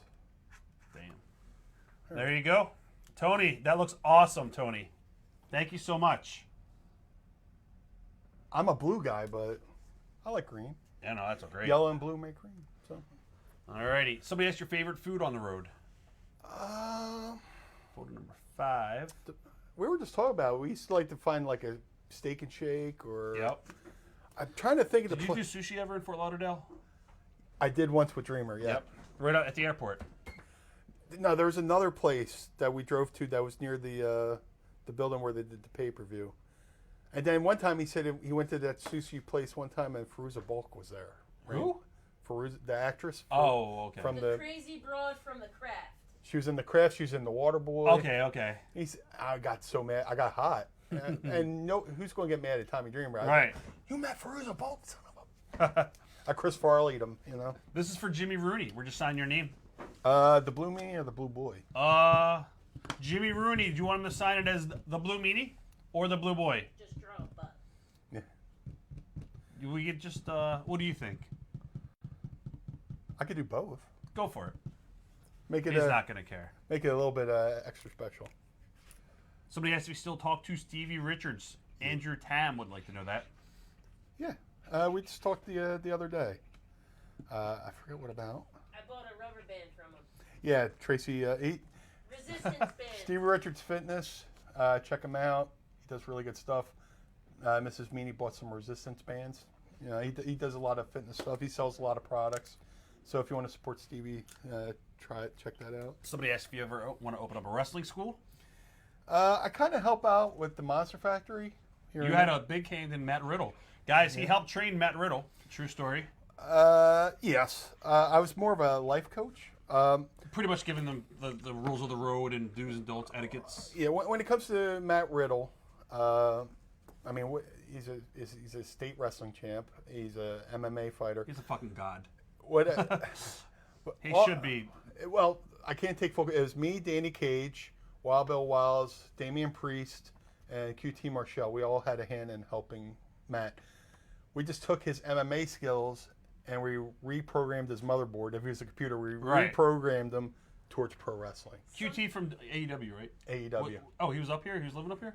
Yeah, he even was know one of that. the coaches at the Monster Factory along Never- with. never knew There, that. there was 5 coaches: me, Danny, Bill Wiles, Damian Priest, who's in WWE, QT Marshall, and we coached him. Steve Macklin, who's debuting tonight. Is he for- related to Corey Macklin from Memphis? No. Get those moon dogs out of here, Richard Lee. Come on, Richard Lee. Get those moon dogs out of here. That was going to be my Lance Russell. Wait till Lawler finds out about this. But yeah, we all had a hand. Steve Macklin, who's in Impact now. A bunch of guys from Ring of Honor. Ian Riccaboni, I helped coach. Right. Even though he's an announcer, I helped coach him and stuff like that. But yeah, Matt Riddle, he's just a natural. Yeah, he's awesome. If you ever saw his promos in UFC, let me pose with the photo. There you go, Jimmy Rooney. This is for you. Looks like some serious filter action going on. Like I didn't know. That is. It's your hair. It's the hair. Was Instagram? What's got a filter? Instagram? Instagram has What- filters. Snapchat. There you go. What the kids say. All right. Next up, we have. Yes. We're just signing it. This is for Brandon Vincent. Paint pen or Oh, regular? paint pen. Okay, Yeah. sure. I don't want to ruin it. Brandon, thank you. No, thank you, Brandon. Thank you, Mr. Acavano. Somebody asked about your dream match, Chris Lewis. Dream match. Somebody asked me this the other day. I wish I could have worked with Tito Santana. Just Tito Santana. yeah, It's because great hand. Tito was one of the best. He was one of the guys who made me want to be a wrestler. I met him as a fan. Met him in the business. Right.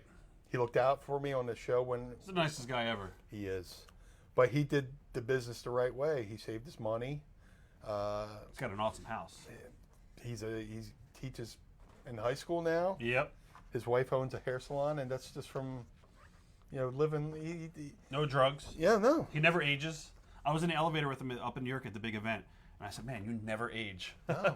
No, but I would have liked to have worked with him because just to hear him talk about the business. Right. This is for Curry Myers. I thought, Yeah, he's got so many. dude, I thought you were going to say, Butter. yeah. Yeah, I knew it. Just sign it. Yeah, in paint pen. Yep. Sure. Yeah, Tito is he's such a good hand, and he had so many great feuds when I started watching Morocco, Yeah. Valentine. Yeah, Morocco's great too. I would love it. I would have loved to have been managed best. by Bobby Heenan or something like that. All right, Curry Myers, there you go. Where are we at? Yep, Meanie will be in Philadelphia, Janelle, on September 18th. He will be involved. All right. Thank you, Curry Myers. Then we got another action figure for George Graffam. We're just going to sign this for George. Sure. Just sign. Yep, just signing it. All right, George, this is for you. And then I got another action figure coming up for Ernest Sutherland. Nice. I'm glad these are selling, man. I'm very proud of So this. am I. Very proud of this. They look great. They are great figures. Yeah. We have Shane Douglas. We also have Francine. Now we have you. Yeah. All right, there you go. Guys, these can be purchased right now. Joe, Yeah. we got many left? We're getting low. We're getting low, guys. Check it out. Signedbysuperstars.com. Get your Blue Meanie action figure right now Get on before it. they sell out. When they're gone, they're gone. This is going to be for Ernest Sutherland. Just sign it. Yep, we're just signing it. What up, Aaron? Somebody asked if you and JBL ever called truce. Oh yeah, we're buddies. He like I said after the chair shot from Stevie, That was crazy. I was there live when that whole thing went down. That was- Yeah, it's unfortunate, but we went when I went to Sacramento for that show, and of course Dreamer calls me, Meanie, we want to use you bringing back the BWO. This has nothing to do with JBL and all. And so I get there, and Johnny Ace goes, "Oh yeah, tonight you're working JBL." I went, "What?" Right. Yeah, you're going to hit the moonsault. You're going over. I was like, Right. Where's the camera? "Yeah, where's Esther Kutcher? Am I being punked?" Yeah. And then, no. And then I was like, whatever. So I'm standing there. Triple H, of all people, goes, "Hey, man, you all right?" I was like, "Yeah." He's like, "You look nervous." I was like, "Well, yeah. Yeah. I'm working JBL." And he's like, "Hold on." So I'm standing there. Triple H comes back, takes me into Vince's office, which was surreal. Right. He walks me into Vince's office. Vince is sitting there. And this is right. Steak with steak? It was steak. Right. And he's watching sizzle reels of Hogan Knows Best, like outtakes. He's like, Meanie, have a seat. So I go, he has like these leather couches, and I go and sit there and just like like I'm in first class, Right. It's Triple H, Johnny Ace, Vince, and me. Meanie, I understand you're a little nervous, pal. And, well, yeah. this is what happened. I gave him the Cliff Notes to break down everything that happened. Right. I was like, and now I'm working with the guy. I don't know if I'm being set up. You know, he's like, you have my personal assurance that he will not do anything. If I close my eyes, that's really Vince. It's great. Or I will fire him. Or I'll fire. He's fired. Or something like that. And I was like, well, thank you. And I was like, and while we're here, Vince, I want to say thank you for all the opportunities you gave me.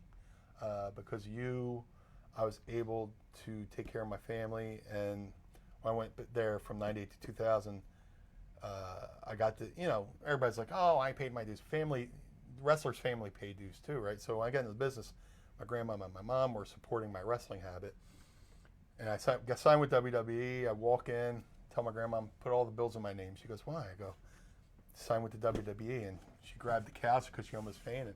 But I told Vince that, I was like, look, I was able to give my grandma the best last 2 years of her life because of the opportunities you gave me with WWE.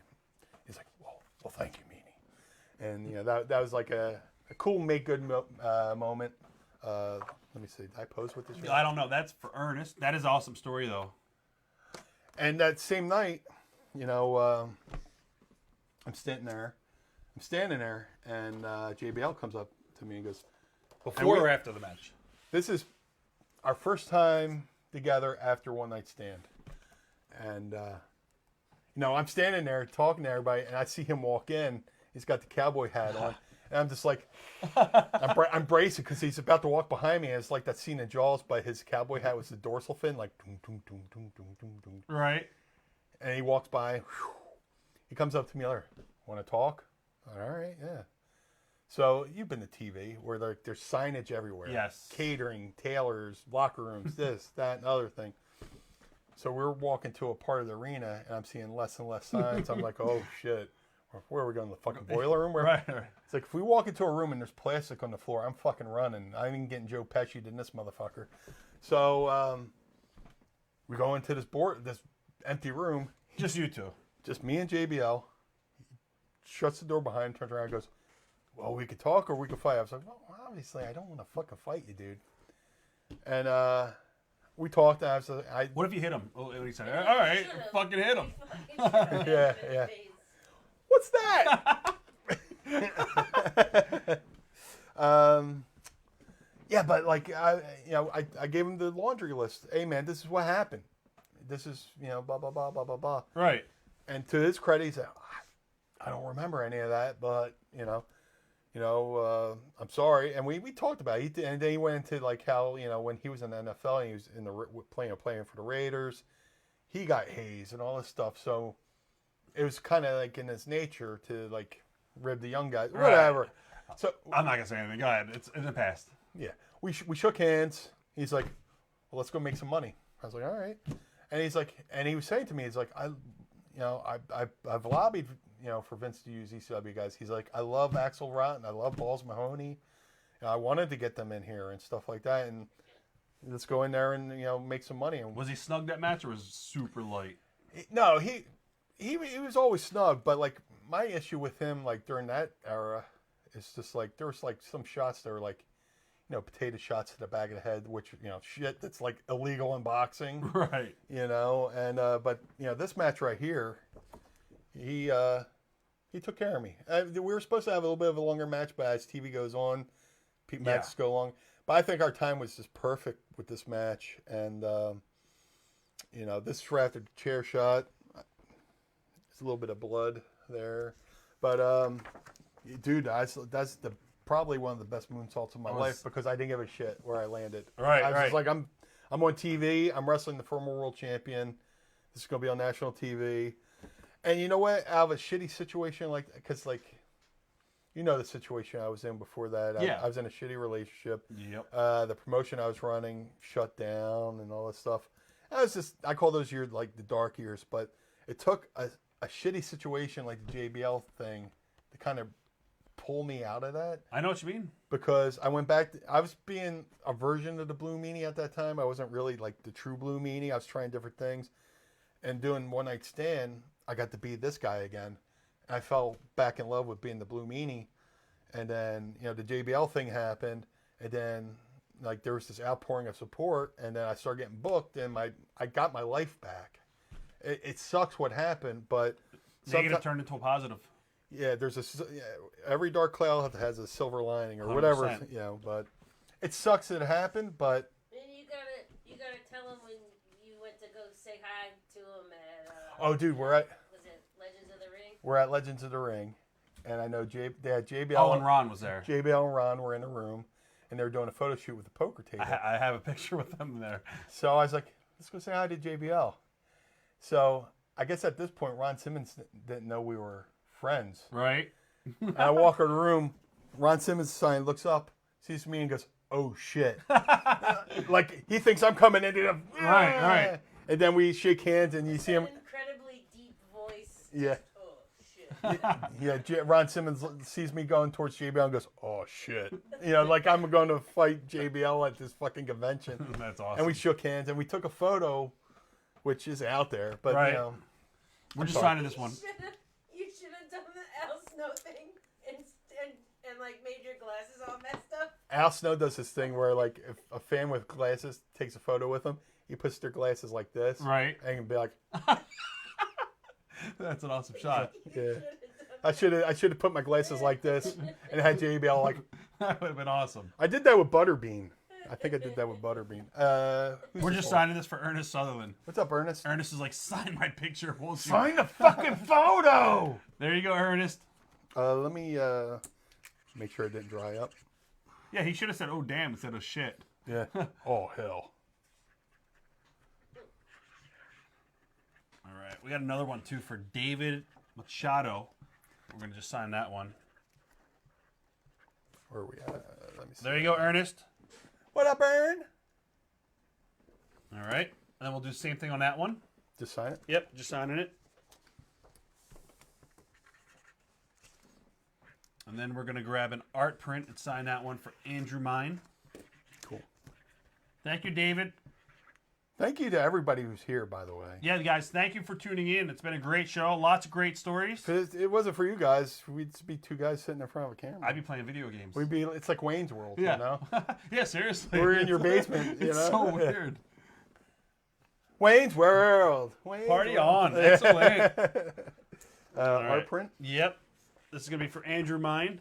Am I signing it to Yep. him? We're just gonna sign your Just name. sign it. Easy enough. I mean, you and me were at the Marriott marking out for like Dusty Rhodes at the elevator, and here we are. Dude, the one night they had it was, Dusty, can I please get a picture?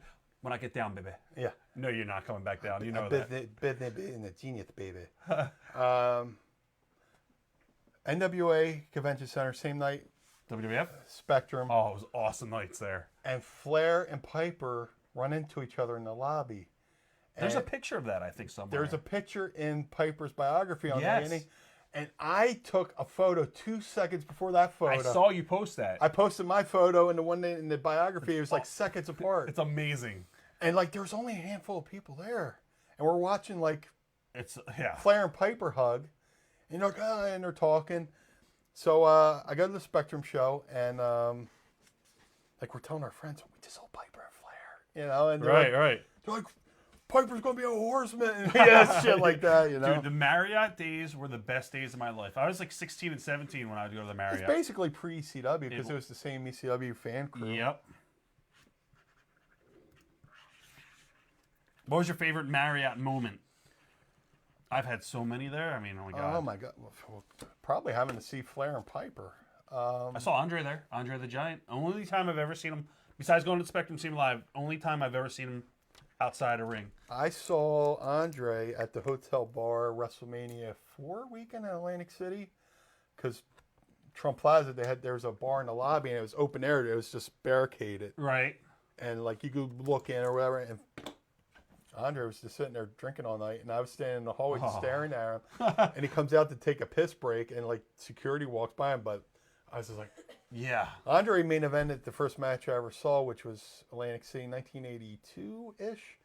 Andre the Giant. Can I guess? Was it a tag match? 6-man? 6-man. Either with the Strongbos? Was it with the Strongbos? Against Fuji, Saito, and Morocco? Close. Fuji, Saito. Oh, man. Not Stud. Who was his big opponent? Blackjack Mulligan. Yep. Bro, when I first started watching TV, When you farted, what? no. When I first started watching TV, Yeah. back in Saturday mornings, that was the big feud. Yeah. It was Blackjack Mulligan and Fuji and Saito. Blackjack would hit the claw and they put the big X, the on X. the TV. Yeah. Man, those were the days, Yeah. man. Holy shit. Yeah, we're and the getting blood's chills. it's like the blood. You see the blood, but they Yep. X out the TV. And awesome. then Blackjack comes out and crushes an apple with his hand and shit Blackjack like that. Mulligan. Those were the days. Yeah, that was my first show, Lang Seek event. And hold on, let me. How awesome was it Saturday mornings back when we were kids in Philadelphia watching all of that? You wake up, you watch the Smurfs. Yeah, watch, it was watch, exactly. Watch the Mr. T cartoon. Yep. Then you put on Channel 17, and then a couple hours later you put on Channel 29. And worldwide at 12, 1 I o'clock. didn't have TBS in Atlantic City. I didn't have TBS either up here. Really? Yeah, I didn't have it at my parents' house. I had to get it from Doug. Okay. Yeah. But dude, there's no bigger. So, if somebody was smart right now, they'd do a Saturday morning show. Just 1 hour. It would be smart. It would be smart. Yeah. We're going to do another all the way on the... Yep. Gold that Dust? one, yep. Blue Dust? We're going to actually sign it as Blue Dust, too. Sure. It's for Andrew Mine. Just Blue Dust? Yep, just Okay. Blue Dust.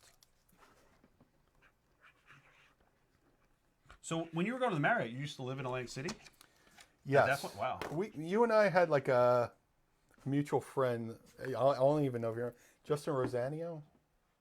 The name sounds really familiar. He's from Atlantic City. He's the guy who smart me to the world of smart marks. Right. He introduced me to the Melcher sheets. And, Right. and the reason why I went to the Marriott, he was going to the Marriott. He was a photographer. He used to shoot photos at Joel Goodhart shows. I might know him. I don't know. Yeah, he used to be heavy. Then he lost a shitload of weight. Looked great. You know, slick Right. back, blonde hair. He does rap now. He's like a rap producer. But yeah, and then I think you gave him a tape, which I wound up borrowing and stuff like that at the Marriott. It's me and you first met at the Marriott. Yeah, 100%. So let's see. There you go, Andrew Mine. There you go. Very cool. All right, we're going to do this one right here. Sure. And we're going to write to Nick. Say hello to the blue guy. Nice. Nick Giles. Guys, we still have plenty of time for you guys to order. We still got a lot of people's orders right here on the screen to do. If you just are joining us and you want to get something signed, head on over to signedbysuperstars.com. When you get there, you're going to see the Blue Meanie on the main page. Then you can scroll down. These are the choices. We've got awesome choices for you guys. We got action figures. We got lots of 8x10s. We got an awesome 11x17 art print. These are all available right now for you guys to have them signed by the blue guy, Blue Meanie. Yeah, I'm glad Mrs. Meanie here, Tracy, because she helps me remember a lot of these stories and stuff like that. She helps me put stuff together. But yeah, just yes, yeah. If somebody was smart, they would do a Saturday morning show. No, it's a great idea. Yeah. We're going to do another one all the way on the end. Blue Dust? Yep, Blue Dust. And this one we're just signing. Okay. Easy enough. This is for you, Benedict Mine. Again, thank you to everybody who's here supporting. Awesome, awesome. Getting a little high off these fumes. You want this coffee? Please. There's a Monster Energy drink right in that fridge, too. I can't drink it because I promised that if I ever drank it, I'd have to give it free merchandise out. Dude, no Yeah, bullshit. my heart. The Rock's energy drink, Is it good? really good. Where do you get that at? There's a Nowhere, because your heart's going to explode. I googled the name of the drink near me, Oh, it's but not at a there's 7-Eleven or anything like that? Vitamin Shroud. Thank you. Shroud. So what's it called? GNC might have it. Zao or I'm wearing a what's it shirt. called? The shirt doesn't fit me, though. Up next, we got an action figure from Mervin Jose Mendez. Thank you, Mervin. Thank you, sir. Just signing it?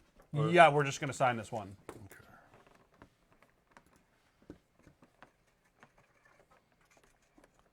Yep, Bill, your mom, Mo, was always there. Yep, she was. Marine? Oh, yep. yeah. Marine. I've known She her was great. forever. Yeah. Anytime I watch the Walking Dead now, I think Erica, she was a huge Walking Dead fan of the show. Walking Right. Dead. I used to see her all the time at Monster Mania. Dude, they could do a documentary on ECW fan or just the Philly wrestling Right. scene. She was a very big part of the scene. She was friends with Terry Funk. Yep. Oh, yeah. I just talked to Terry Funk today. He just called out of nowhere. Really? I taped the phone call. I have it on video. I asked I Terry think if that's I could. illegal. No, I asked him. I said, hey, can I? Because he's been really sick, and now Yeah. he's really clear-headed today. It was great. It was awesome. I love Terry. Oh, he's the best. Man, first time. How you doing there, Meanie? Meanie, goddamn Blue Meanie. One of the first times at these arenas, Blue Meanie, I'm sitting there putting up my gear. Like, this is like maybe a month or two, and a Dreamer comes over and just grabs my hand and walks me over to Terry Funk. Meanie, this is Terry Funk. Blue Meanie, I love it. I love the character. You're the Blue Meanie. You should go to a junkyard, get a big piece of shit blue car, drive it to the building. People go, oh, look at Blue Meanie in the blue car, and put BM on the side of the car. Oh, Blue Meanie, it'd be great. I was like, I guess I'm going to buy a shitty blue car tomorrow. You want you to put shit on the car. Yeah. Oh, let me tell you something, Blue Meanie. Oh, You gotta go go and out get there. yourself a big shitty car. Go to the junkyard, buy a big blue car, and drive it to the building. Put BM on the side. Not BM, but Right. Blue Meanie. Oh, okay. Not Bow I thought he wanted you to put shit on the side of the car. Joe, didn't you? No. All right.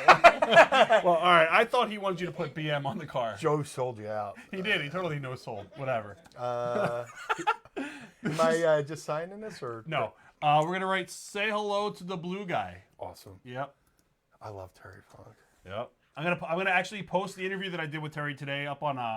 I'm gonna take clips of it because it's kind of personal, but Yeah. he was he knew what AEW was. He knew Tully Blanchard worked there and all that stuff. So Dude, he is a student of the game. That sounds corny, but it's he true. just had an operation for his hernia. Oh my Yeah. god. He's had this hernia for 5 years. I'm like, you sure you still have it, Terry? Yeah. Hey, Dr. Ribbon you? Yeah. Somebody asked, why do you think Blue World Order versus Mexicools didn't work in WWE? It was just weird. We could have done more. If you watch that match, you see us trying to end the match several times. Right. But Hoovy had to get his shit in. And Nova's like, let's take it home. Like, there's a point where, like, Hoovy's punching Nova, and you see Nova backing up, and he's like, let's take it home. And we get in the back, and we kind of there's kind of heat on us because we went a little bit too long on the pay-per-view. Right. Because when you take up too much time, you're digging into other matches' times, Yeah. So that's a big no-no. And we're just like, sorry. We could have done way more with it. I think WWE missed the opportunity on merchandising. As to steal a line from Zack Ryder, I think the BWO is very toyetic. 100%. Definitely could have done. Dude, they did an action figure set with guys who didn't even work there, like Tank Abbott. Yeah. You could have done a BWO 3-pack, stuff like that. We're just signing this for Annette? Sure. What up? This is a lot of fun, man. Thanks for having me. Oh, no problem. This is great. People love this. We have a lot of people in the room, too. It's like Romper Room. I see Billy and Will the artist and Ben and Ben and Benuto. Anthony. You probably know Ben. He's from Philadelphia. I know that name. He used to be at the Marriott. I think Ben used to go to the Marriott. I'm sure. All right, we're just going to sign I this. definitely know Ben. Yeah, he's a big autograph collector. You know who he is. Well, I think I'm pretty sure we're friends on Yeah. Facebook. Neil Bianchini. We're just going to sign it. Okay.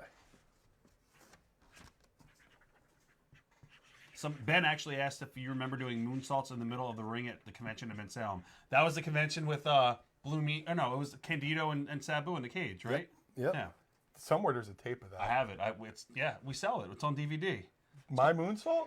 Or did you wrestle on the actual show? No, I did. Oh. I did the fan convention. Corluzzo let you wrestle. Yeah, in the ring. I did that against Doug. I watched it. Yeah. Yeah. I wrestled Doug in the cage. I wrestled. And then Candido at the end goes, he cuts a promo on us, and he's like, fucking goofball marks are ruining the fucking business. I got a story. There you go, Neil. It's on YouTube, my match with Guess Doug. Guess who I did my match with? Who? Mark from Cherry Hill. No way. Yeah. Oh, my God. Mark from Cherry fucking Hill. Mark, for those not to know, Mark from Cherry Hill was this How guy. you knowing me? Hey, Brian, I think I have Lyme disease. Yes. He, I love Mark from Cherry Hill. Mark, I have the great best guy. story to tell you. I saw him recently too. It fucked me up because he never aged. What's he look like now? The same. Holy shit. Mark from Cherry Mark Hill. from Cherry Hill took really good photos. He was the best photographer. He had I got got- a lot of his stuff in the He garage. probably could make a mint on the photos he's taken. I gotta actually talk to him now.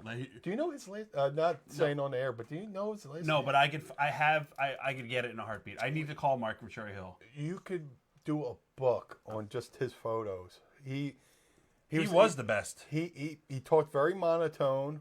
He was worse than Dreamer. Dude, I roomed with him in Memphis. Yeah, I got the best Memphis story to tell you of Mark. My from Cherry Hill. favorite Mark from Cherry Hill thing, we went to Memphis, and we were at, I best. forgot what town, I want to say Nashville, but no, it wasn't Nashville. But they're giving away free chewing tobacco. Right. And he walks up to me, goes, And, Mark from Cherry Hill walks up to me. He's got a mouthful of chewing tobacco and goes, chewing tobacco! Ugh! And he runs over to a trash can and gets sick. he was the best character ever. You would think it was a work, And but he was- it was a shoot. It was a comedy Yeah. anytime you're around him. So in Memphis, we were in a hotel. We're just signing this for Andy Hurrion. Just signing it? Yeah, excuse me. Don't worry, I don't have code or anything like that. So we were in a hotel in Memphis, Tennessee with Mark and Trail on the Good Hearts tour. Yeah. I don't know why. He was chasing me down this hallway. I ducked out of the way. There was a glass door there. Boom, right into the door. He didn't see the glass. He thought it was just like the hallway. And he went boom, and he took a bump backwards. It was the best ever. Yeah. That's my favorite Mark from Cherry Hill story. My first match in the ring was with Mark with Cherry Hill. That's We were awesome. marks, but And it's filmed, so you have to have that because they filmed everything. I lost my tape, but somebody has it. You know who was also the referee for my match? Who? Who's the guy who was in TNA? He was the referee's brother. He plays for the football team. Oh man, you know who he is. He was always in TNA. He's friends with Jeff Jarrett. He wrestled on a couple pay-per-views. He's a football player? Brian. Oh man, yeah, he's an NFL. He's a top guy. Wow. But it was his brother who did the referee spot. That's amazing. I'm trying to forget. I forgot. Go ask John Clark. John Clark. I see him all the time. I Yeah, see him everywhere at clubs and stuff. Not now, but He's a great dude, man. all right. Photo number 1 to Andy. To Andy. Yep. Andy! You don't even know what that is. You shut up. I don't. From Mayberry, right? Andy Griffin. Andy! It's from Pee Wee's Big Adventure. Oh, whatever. I shouldn't say. All right. Does he Mrs. Meanie is a huge Pee Wee Herman mark. I met Pee Wee Herman. John B just passed away today. Oh, Yeah, I heard. yeah. Dreamer told me. John Paragon passed away. That's from WK whatever Cincinnati. No. Oh, Oh, somebody died no, from that that. was Herb Tarlick. Oh, okay, he died. He was in UHF though, I think. Who? Oh, yeah. John Paragon. Yeah. John B. Oh, Brian Olacher's brother? No, it's not him. It wasn't him. This guy buys tapes off us all the time. I can't believe I forgot his name. All right, there you go, Andy. So you like Pee Wee Herman? I met him a bunch of times. He's cool as shit. She's going to beat you up. I was in an elevator with him, right? And I asked him for a picture. He's like, "That's just tacky." He wanted to do it in a picture. But you know, he's friends with who's the guy that teams up with David Arquette? He's a wrestler. He's now RJ WWE. City. Yeah, RJ. So he's friends. Pee Wee is good friends with RJ, and I bugged the hell out of RJ to try to. I love do- RJ. He's Oh, a huge wrestler. He lived with RJ lived with Pee Wee for a while, just as friends or whatever. I don't know what was going on there, whatever. So, but RJ is just shit. awesome, and I was like, dude, you know, I was always bugging him. Like I'm always in. Like, RJ's awesome. Every Sunday morning on YouTube, look up RJ City. He does. So funny. RJ City drinks coffee in his underwear or whatever. It's a live stream. And he's with WWE now, right? He's does doing some- he's doing something with him. But I'm in this chat room. David Arquette's in the chat room. Like Matt Camp from The Bump shows up, and it's just like a bunch of us just telling. Like he'll He like sings show tunes. Yeah. In his underwear. yeah, you tip him a couple bucks and he'll Right. sing you a song. But RJ City's the best. He is the best. To Todd. Todd. Yep. 1D or 2D? 2Ds. Todd is God. So you know David Arquette a little bit? Yeah. I mean, we don't break bread on He Sunday. did our show in Philly. He was awesome to work Yeah. with. He felt funny charging the fans. He's like, "What do I do?" I was like, "You just, you know, this is the deal." He didn't want to charge for anything. No, I love David Arquette.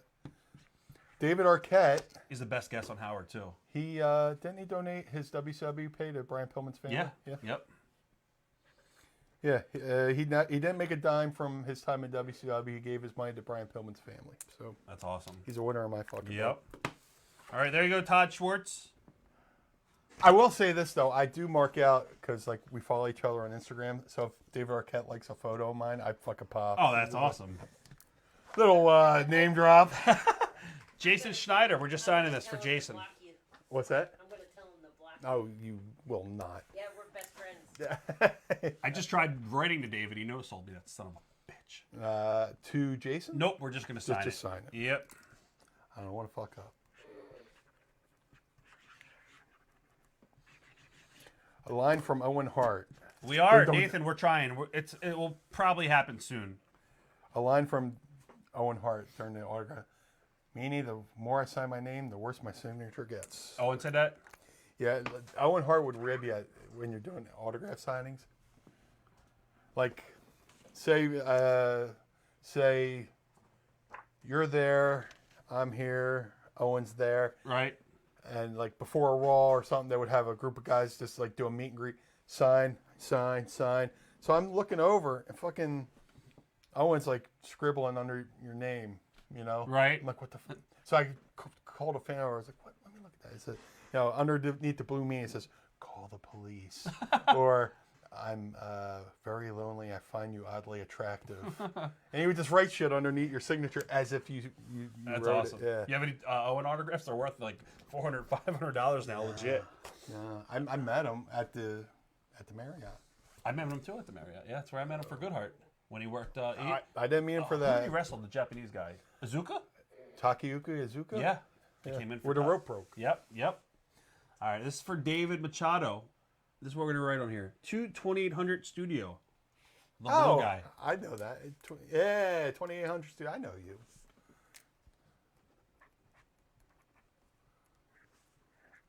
Somebody wrote Crown him King. The blue guy and the Blue Meanie, or just the blue guy? Just the blue guy. Okay.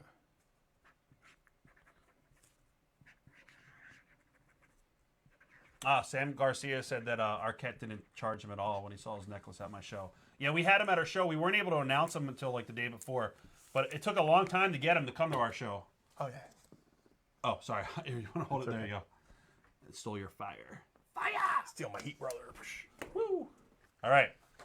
This is going to be for Robert Benson, not the actor. Remember Robbie Benson? Wasn't he in, like, what TV show was Robert Benson in? I think you're thinking of the show Benson, but Robbie Benson I know there's an actor, Robbie was an Benson. actor. I I don't know. remember he had like these super bright blue eyes. Yes, that's him, Robert Yeah. Benson. Yeah, All right, we're just signing big it. fan. Just signing. Yeah.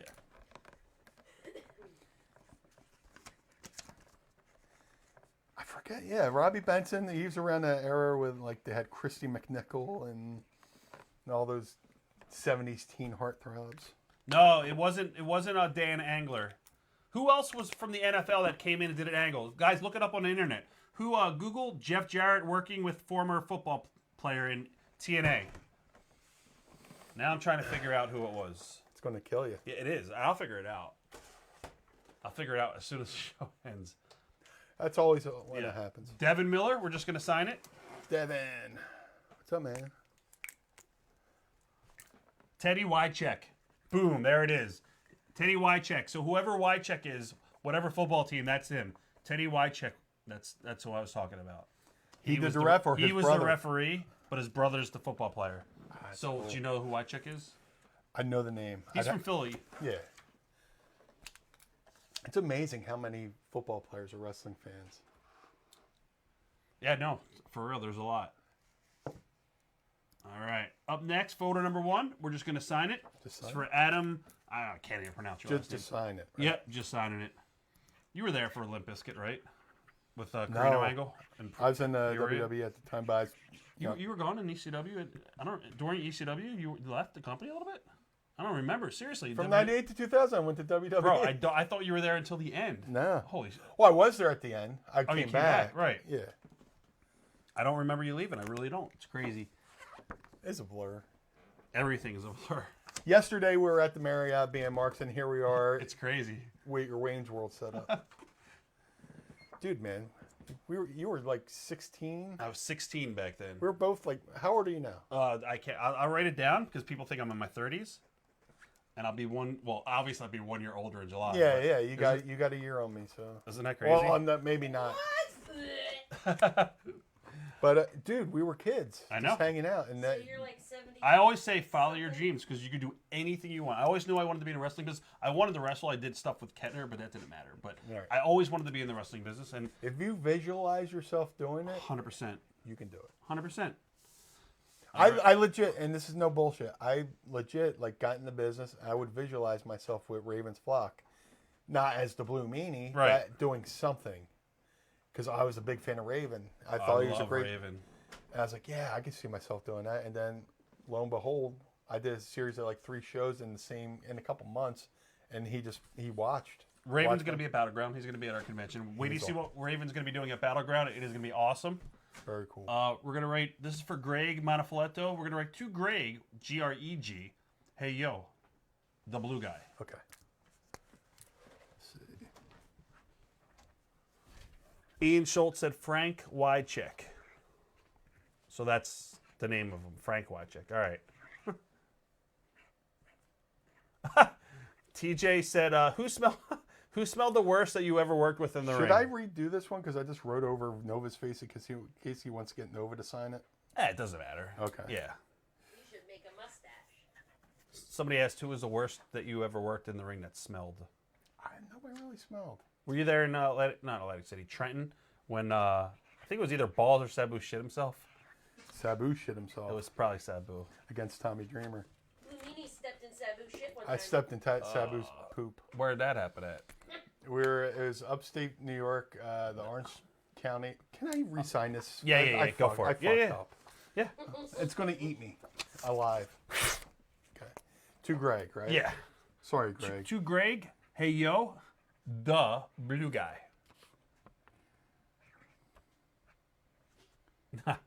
Somebody asked your best story from getting noticed in public.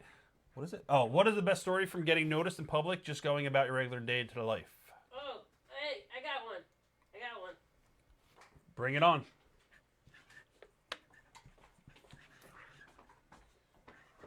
Where am I? So one time we went to the Oregon Diner. Oh, with this is a great I story. love the Oregon Diner. It's a great story. Billy Corgan. Okay, and we were with Billy Corgan all day, and everybody's Drop like, that name. everybody's like, Billy Corgan, can I have a picture? Can I have an autograph? Billy Corgan. And we went to there was some wrestling show he We had went do. to Pro Wrestling Syndicate, Oh yeah. and he came to your that night. He came to your table. Okay, yep. That was that So- night. Oh, wait, so you were in Philly with him before he came into my table? Real quick. I have a picture of Billy at my table hanging out that night. He was in town the next night. He said, "Hey, I'm going to be in Philly. Do you want to have some dinner?" I was like, "I'm booked for a wrestling show. You want to go to a wrestling show?" Sure. So you brought him. I brought Billy Corgan. So, That's awesome. So we went to the diner after, and there's this table next to us. We're in a booth, and there's a table next to us, and there's like the one guy keeps like looking over, and we're like, Right, we're oh, shit. waiting for it. We're waiting for it. He's going to annoy Billy, right? Right. So the guy goes, excuse me, are you the Blue Meanie? Right. And then we were like, I said, eat shit, Billy Corgan. You're on our turf now. That's awesome. Yeah. like- In a fun way, she said. Right. Yeah. Is this done? Too Cool. right. Awesome. I That's wanted funny. to make sure. I didn't want to cheat Greg out of the chance of getting their autographs too. So I was in La La Land when I first started out there. That's all good. I don't want to fuck it up for anybody. All right, this is gonna be for Heather Heather, Austendorf, and we're just gonna sign your name. Yeah, Billy Corgan. just is sign my name. Yeah. Okay. He's an awesome guy. He brought us backstage. He got videotapes off us back in the day. He told me a story when I first met him. He's like, he noticed that you were selling his bootlegs. I was. You're selling Smash and Pump. You're doing concerts. Oh, he knew about me. He said, "Yeah, so I saw Rob Feinstein was selling my concerts." And I reached out to him. I was like, "Look, He reached out to me. this is what he told me." I don't ever remember Billy Corgan reaching out to me. He said, "All right, you can sell my concerts, but I want some Andre the Giant compilation tapes." and you sent him Andre the Giant matches. I don't remember this. Yeah. That's crazy. I swear to God. I probably didn't know who Smashing Pumpkins was at that early stages because they weren't over, like they weren't famous. So maybe it's true. Yeah. He noticed, because he's a wrestling fan. Yeah. He gets tapes.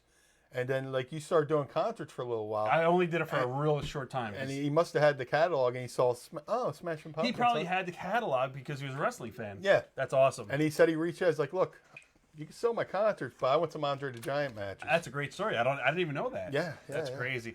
Billy, Because we're both Andre the Giant marks. So. yeah. I remember you used to have the sticker on your Andre as a posse sticker. And I got Andre the Giant on my leg. I remember. Let's see if I can. I had an Andre. There you go. You had to turn your monitors. Yeah. Man, I am fat. So am I. Me and Dreamer, we went to who was it? Joe Snitsky. Yeah. It was me, Dreamer, and Snitsky went to his last concert in Philly. He took us backstage and all that shit. Like Billy's the man. He's first class all the way, man. Yeah. All right. Not Heat first class like I got. Right. He's. I'm a big fan of Smashing Pumpkins now. Now I've like over the yeah. last 20 years. We saw him at the Wells Fargo Center So good. before the summer before the shutdown. Amazing. Yep. All right. This is for Eric Burton. Hey Eric, we're taking over. Cool. The first time I ever met him was at the Electric Factory with Jerry Market. Yeah. Side guy, Lou. Lou said that he wanted Cactus Jack versus Mick Foley deathmatch tournament. I was like, oh, can I meet him? Because that was the first time I ever met him. Yeah. And he was fucking awesome. He's very personable. He's normal. He's a normal guy. Yeah. No ego. Just No. really chilled. What's weird is like I thought I knew him before even wrestling. Like I don't know, just even before this music. Like he's not from Philly. No, he's from Chicago. Yeah. You know what? People are like, oh, what do these guys talk about? We talk about sports. Right. Like he's a big sports fan, you know? We might be selling the shirt that he's wearing at the very end, Marvin. To the highest bidder. Yeah, you should have brought ringworm. Did I forget to tell you? I don't really have much Ah. left. Because we do auctions all the time. You would have made a fortune. Next time. Definitely. I got to go. We got to bring Stevie and Nova together. I got to get the guy from the collectible show on WWE to come to my house and try to find some shit. Where did we get that money from? I don't know what this means. Oh, that's the following announcement has been paid for by the Blue World Order. Oh. Where did we get that kind of money from? That's what he wants on there. Oh, really? Yeah. Okay. He said, where'd we get that money from? And then you're going to sign your name. Charles Hurst. Is it two Charles? Nope. We're just going to sign your name. And then before that, where'd we get that money from?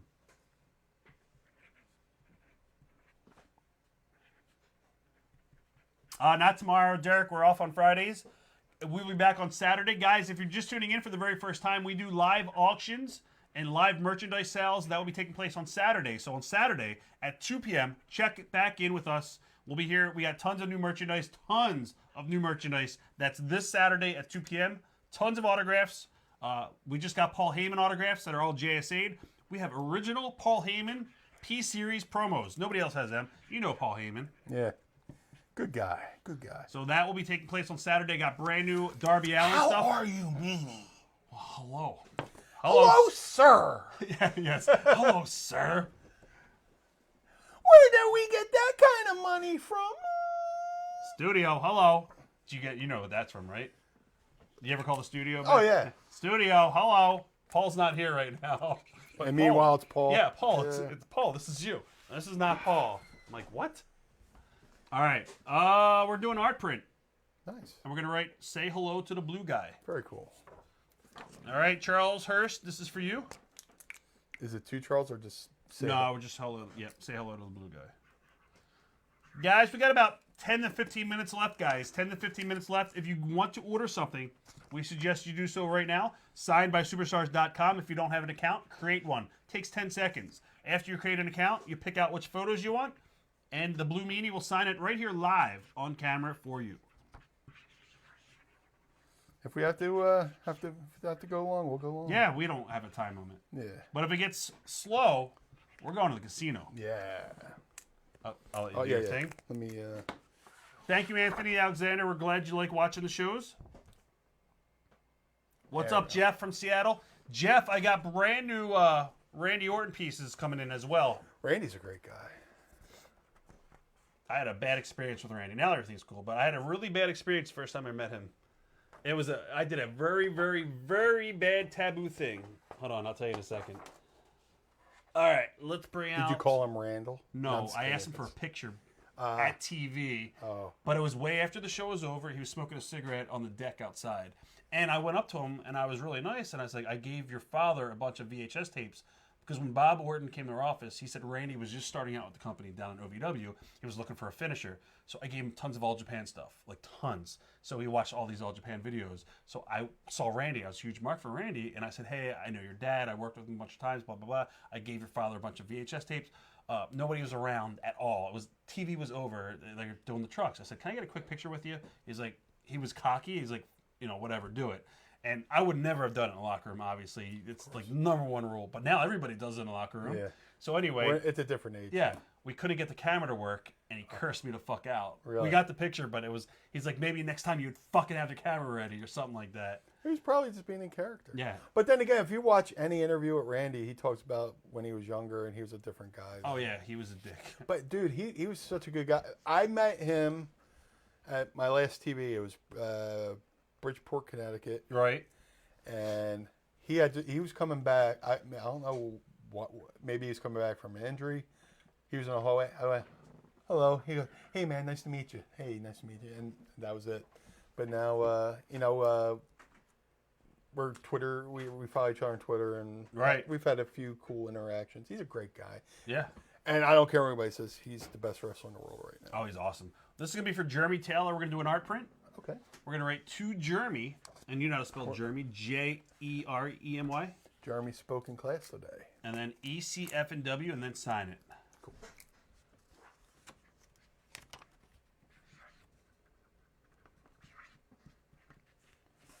Jeremy just asked if we got his order. Yep, it's right here, Jeremy.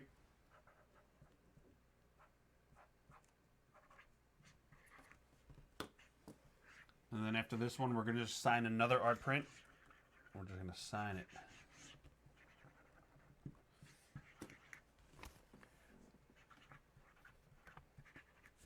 Alrighty, awesome. There you go. Try and get the glare off there. That looks so good. These art prints are freaking amazing. These are exclusive to Signed by Superstars. If you want to order one, grab it. Do it now. We're going to do another one right here. Oh, okay. Yep, and this one is going to be just a signature. Okay. This is for Tim Mendevil. Did you ever wrestle Chet? Remember Chet? CN Red? Yeah, CN Red. I used to do back. We're Facebook friends. That's now. awesome. But I never. But I was on like those Memphis trips with him. He would go on those Memphis trips. Chet. Whatever happened to him? He's still good, man. Is he in Philly still? He's over in Jersey. Wow, Chet. He's Him and Randy. I loved Randy. Randy was lives awesome. in Virginia now. Jimmy Giannetti. Jimmy Giannetti. Yeah. But yeah, he lives in Virginia now. Katrina. Remember the mom and Katrina? Katina? No, I don't. Katina? No. They would always be at the luncheons. Did you do Joel's luncheons at all? No. No. I wish. They were actually on Memphis trip, Katina and her mom. If I saw a photo. But Chet's a good dude. He's funny. He was funny. Yeah, he just commented on something on Facebook the other day. I got to get his name off and talk to him. All right, we're going to do Justin Warner. We're doing art piece. To Justin, the blue guy. Sure.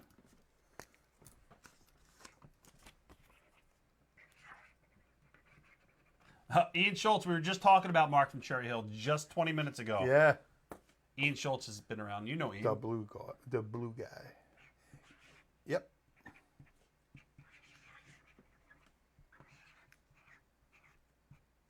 Sandy Fabian said she got to make out with him in 2011. With Mark from Cherry Hill. No, you know what? I'm not going to comment who she's talking about because I don't want to get heat if it's a wrestler. No.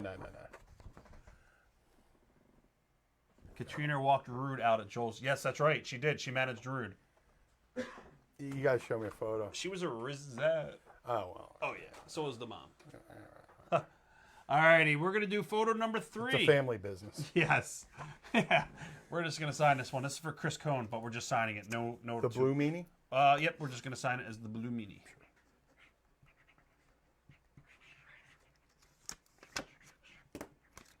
You have any Chris Jericho stories? Jericho, we're at the Travel Lodge. My first, while Jericho was in ECW, his short stint. Right. And Jericho's talking to RVD. They're talking about something. I don't Right. know. And I'm just trying to fit in.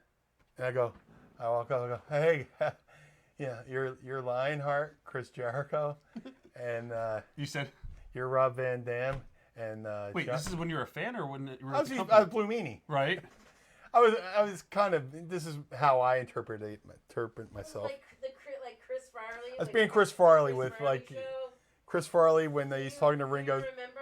Mm. when he's talking to Paul McCartney. Right. But I'm just like, yeah, you're Chris Jericho, you're Lionheart Chris Jericho, right?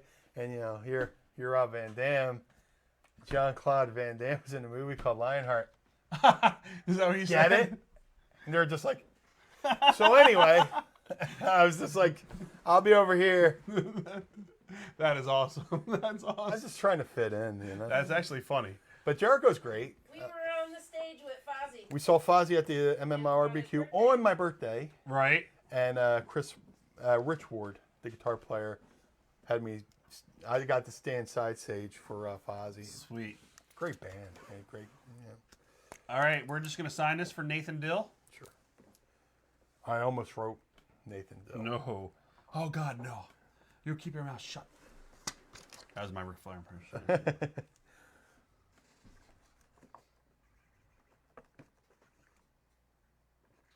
Somebody asked if there was any ECW moment you could relive. Which would it be? Oh, man. I mean, when we came out as Kiss, minus the cane shots at the end, Right. Tony Khan was there when we did Kiss. Isn't that crazy? Yeah. Isn't that crazy? The night before, we did the first run of Beat It Kiss the night before at Lulu Temple, and I made the mistake of getting grease paint, Right.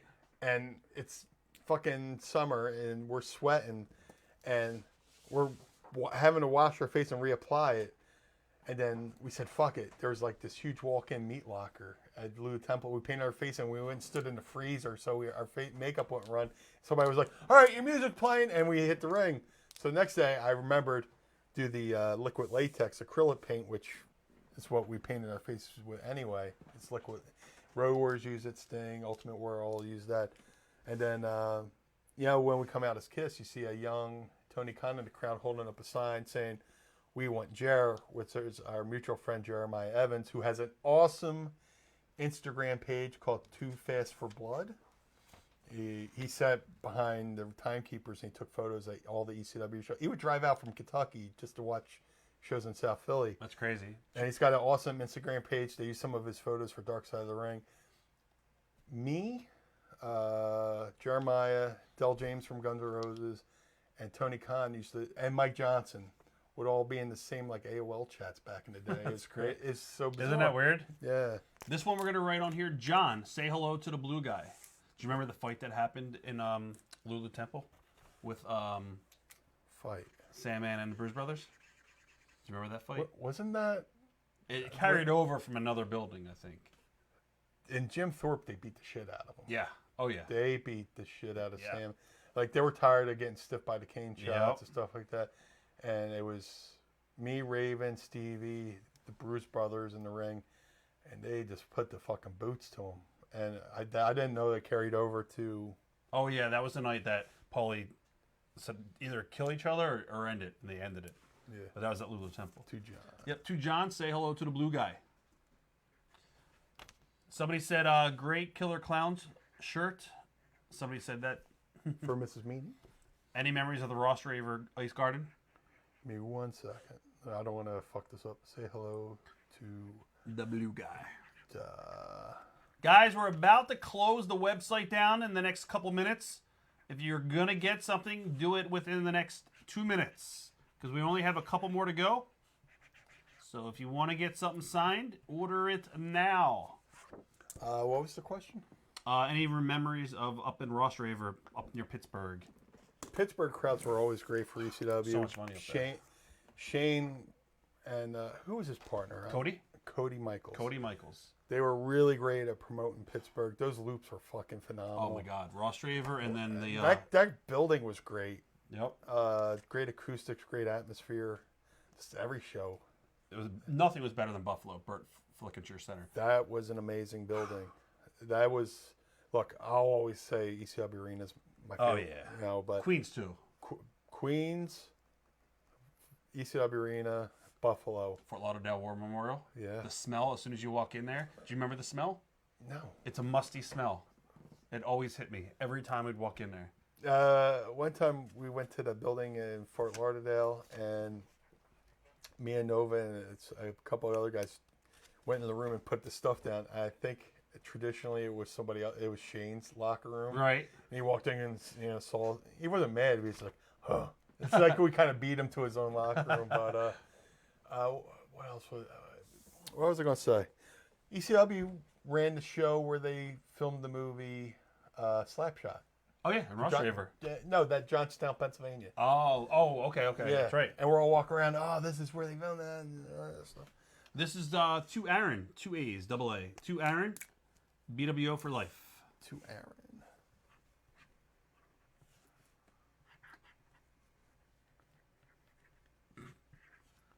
Somebody asked about Christy Mist.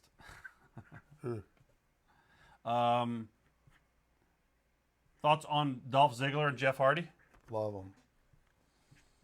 As workers or just in general? Just if general your thoughts on them. If you watch current product, they asked too. Phenomenal.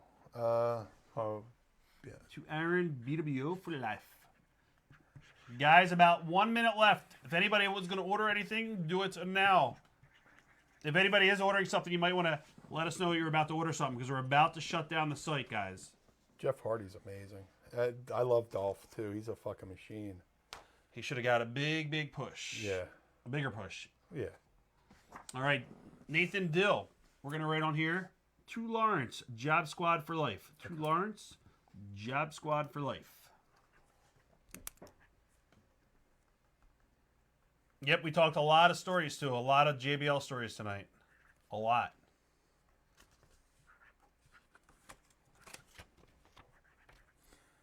Little useless knowledge. I designed a lot of the Job Squad shirts. The shirts are awesome. Jeff Jones came up with the logo, but then I took the logo and did a whole bunch of other designs with it. Did you want to sell your shirt tonight or not? Somebody's willing to buy it. What do you want to start it off at? I'm a shitty negotiator. I'll tell you what you should start it off at, and then we'll go from there. I would try to get that. Sure. Oh, Joe, can you mute the camera real quick? I gotta tell Meanie something. It doesn't matter. It doesn't matter. Never mind. Don't worry about it. All right, guys. So if anybody wants to bid on the actual current T-shirt, this is a very nice polo embroidered with the BWO 101 until I get another one made for myself. guys, we're gonna start it off at $100 opening bid. He'll sign it, whatever you want on there. That's the opening bid, $100, and it's a one of a kind. All right, Nathan, we got another And this one. is the first time I worn it too, so So it's not stinky or anything no, like that. I haven't soiled it yet. We're gonna do the moonsault shot. Okay. And anything you want to... Nathan's trying to lose weight. He said anything motivating for weight loss. Anything you want to tell him. Just stick to it. No, man. he wants you to put it on I there. know, but I'm just saying out loud. Right. Like when I was skinny meanie, this is me. I went from 390 to 240. All diet? Diet, cardio, high protein, low carbs, drinking a gallon of water a day. And not drinking 10 gallons of soda. Dude, I used to do, I told her, I used to dude, when I first started wrestling, I was living the college lifestyle. I was a fucking slob, cut off sweatpants and all this. I didn't give a shit. And I would, have a 2 liter of soda and I'd be like, blah, blah, blah. Right. Oh, it's cheap. It's 99 cents, back then at least.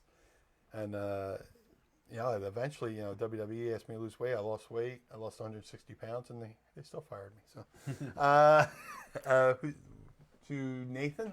Yep. To Nathan, anything motivating that you want to write? That's good. Stu, you can't... Yeah. Stu, can you order that online or you can't get to the order form? Let me know. It's still up there. Stu, go ahead and order right now, and we'll wait for you to get your order in, Stu Cox. Order it through the website, please. Motivation for weight loss. And again, guys, if anybody wants to buy the can T-shirt, do it. Yeah. And then $100. give a thumbs up.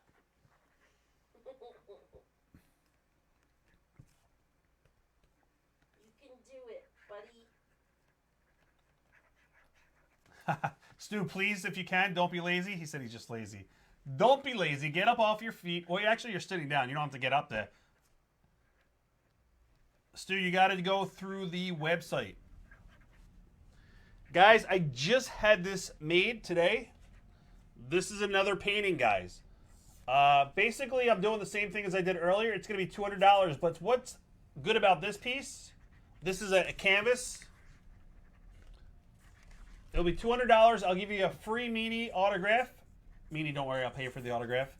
You will get this. You can keep it here. And we got a lot of ECW guys coming. If anybody wants to add, like the one-man gang, Bubba Ray Dudley, Francine, on. Tommy Dreamer's coming back. Oh, Francine. Yeah. Love Francine. We have another major guest that's going to be coming in July. We can't say who that is yet. That person is part of ECW that's never done one of these yet.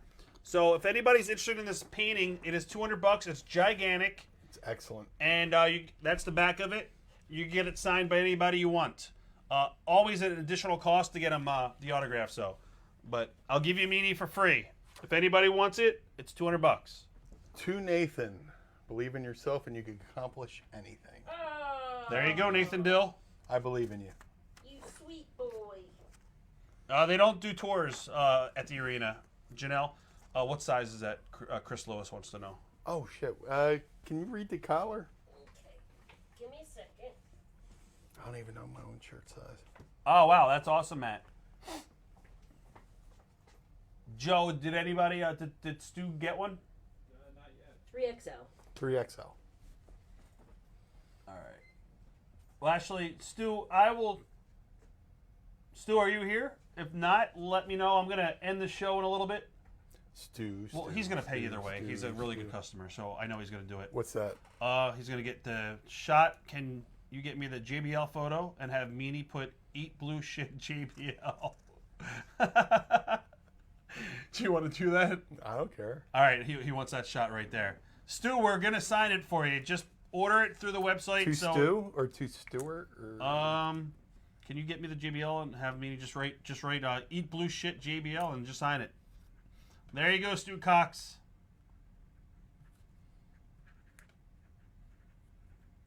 Yeah, it just came through. All right, he ordered it, so it's official. Thank you, Stu.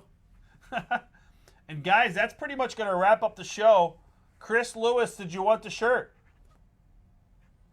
I really want to thank all of you guys for tuning in tonight. It was a really fun show, especially if you liked ECW. Meanie had a lot of great stories for you guys tonight. Oh, this was painless. This was so much fun. Such a great setup, and hopefully down the line, get to do this again. And hopefully I can find some ring-worn stuff. And you'll be able to meet all the fans in Philadelphia on Yeah. September 18th. There you go, Stu Cox. Eat my blue shit. So, guys, thank you guys for joining us. We'll be back on Saturday at 2 p.m. Meanie, any final thoughts to the fans? Thank you guys for being here. Thank you for having me. Awesome. But without you fans, there's no reason for me to be here. There would be no Blue Meanie. There would be no wrestlers. This was awesome. Thank you for taking time out of your busy evenings to spend with us and, share some memories. Peace. Thank you, guys.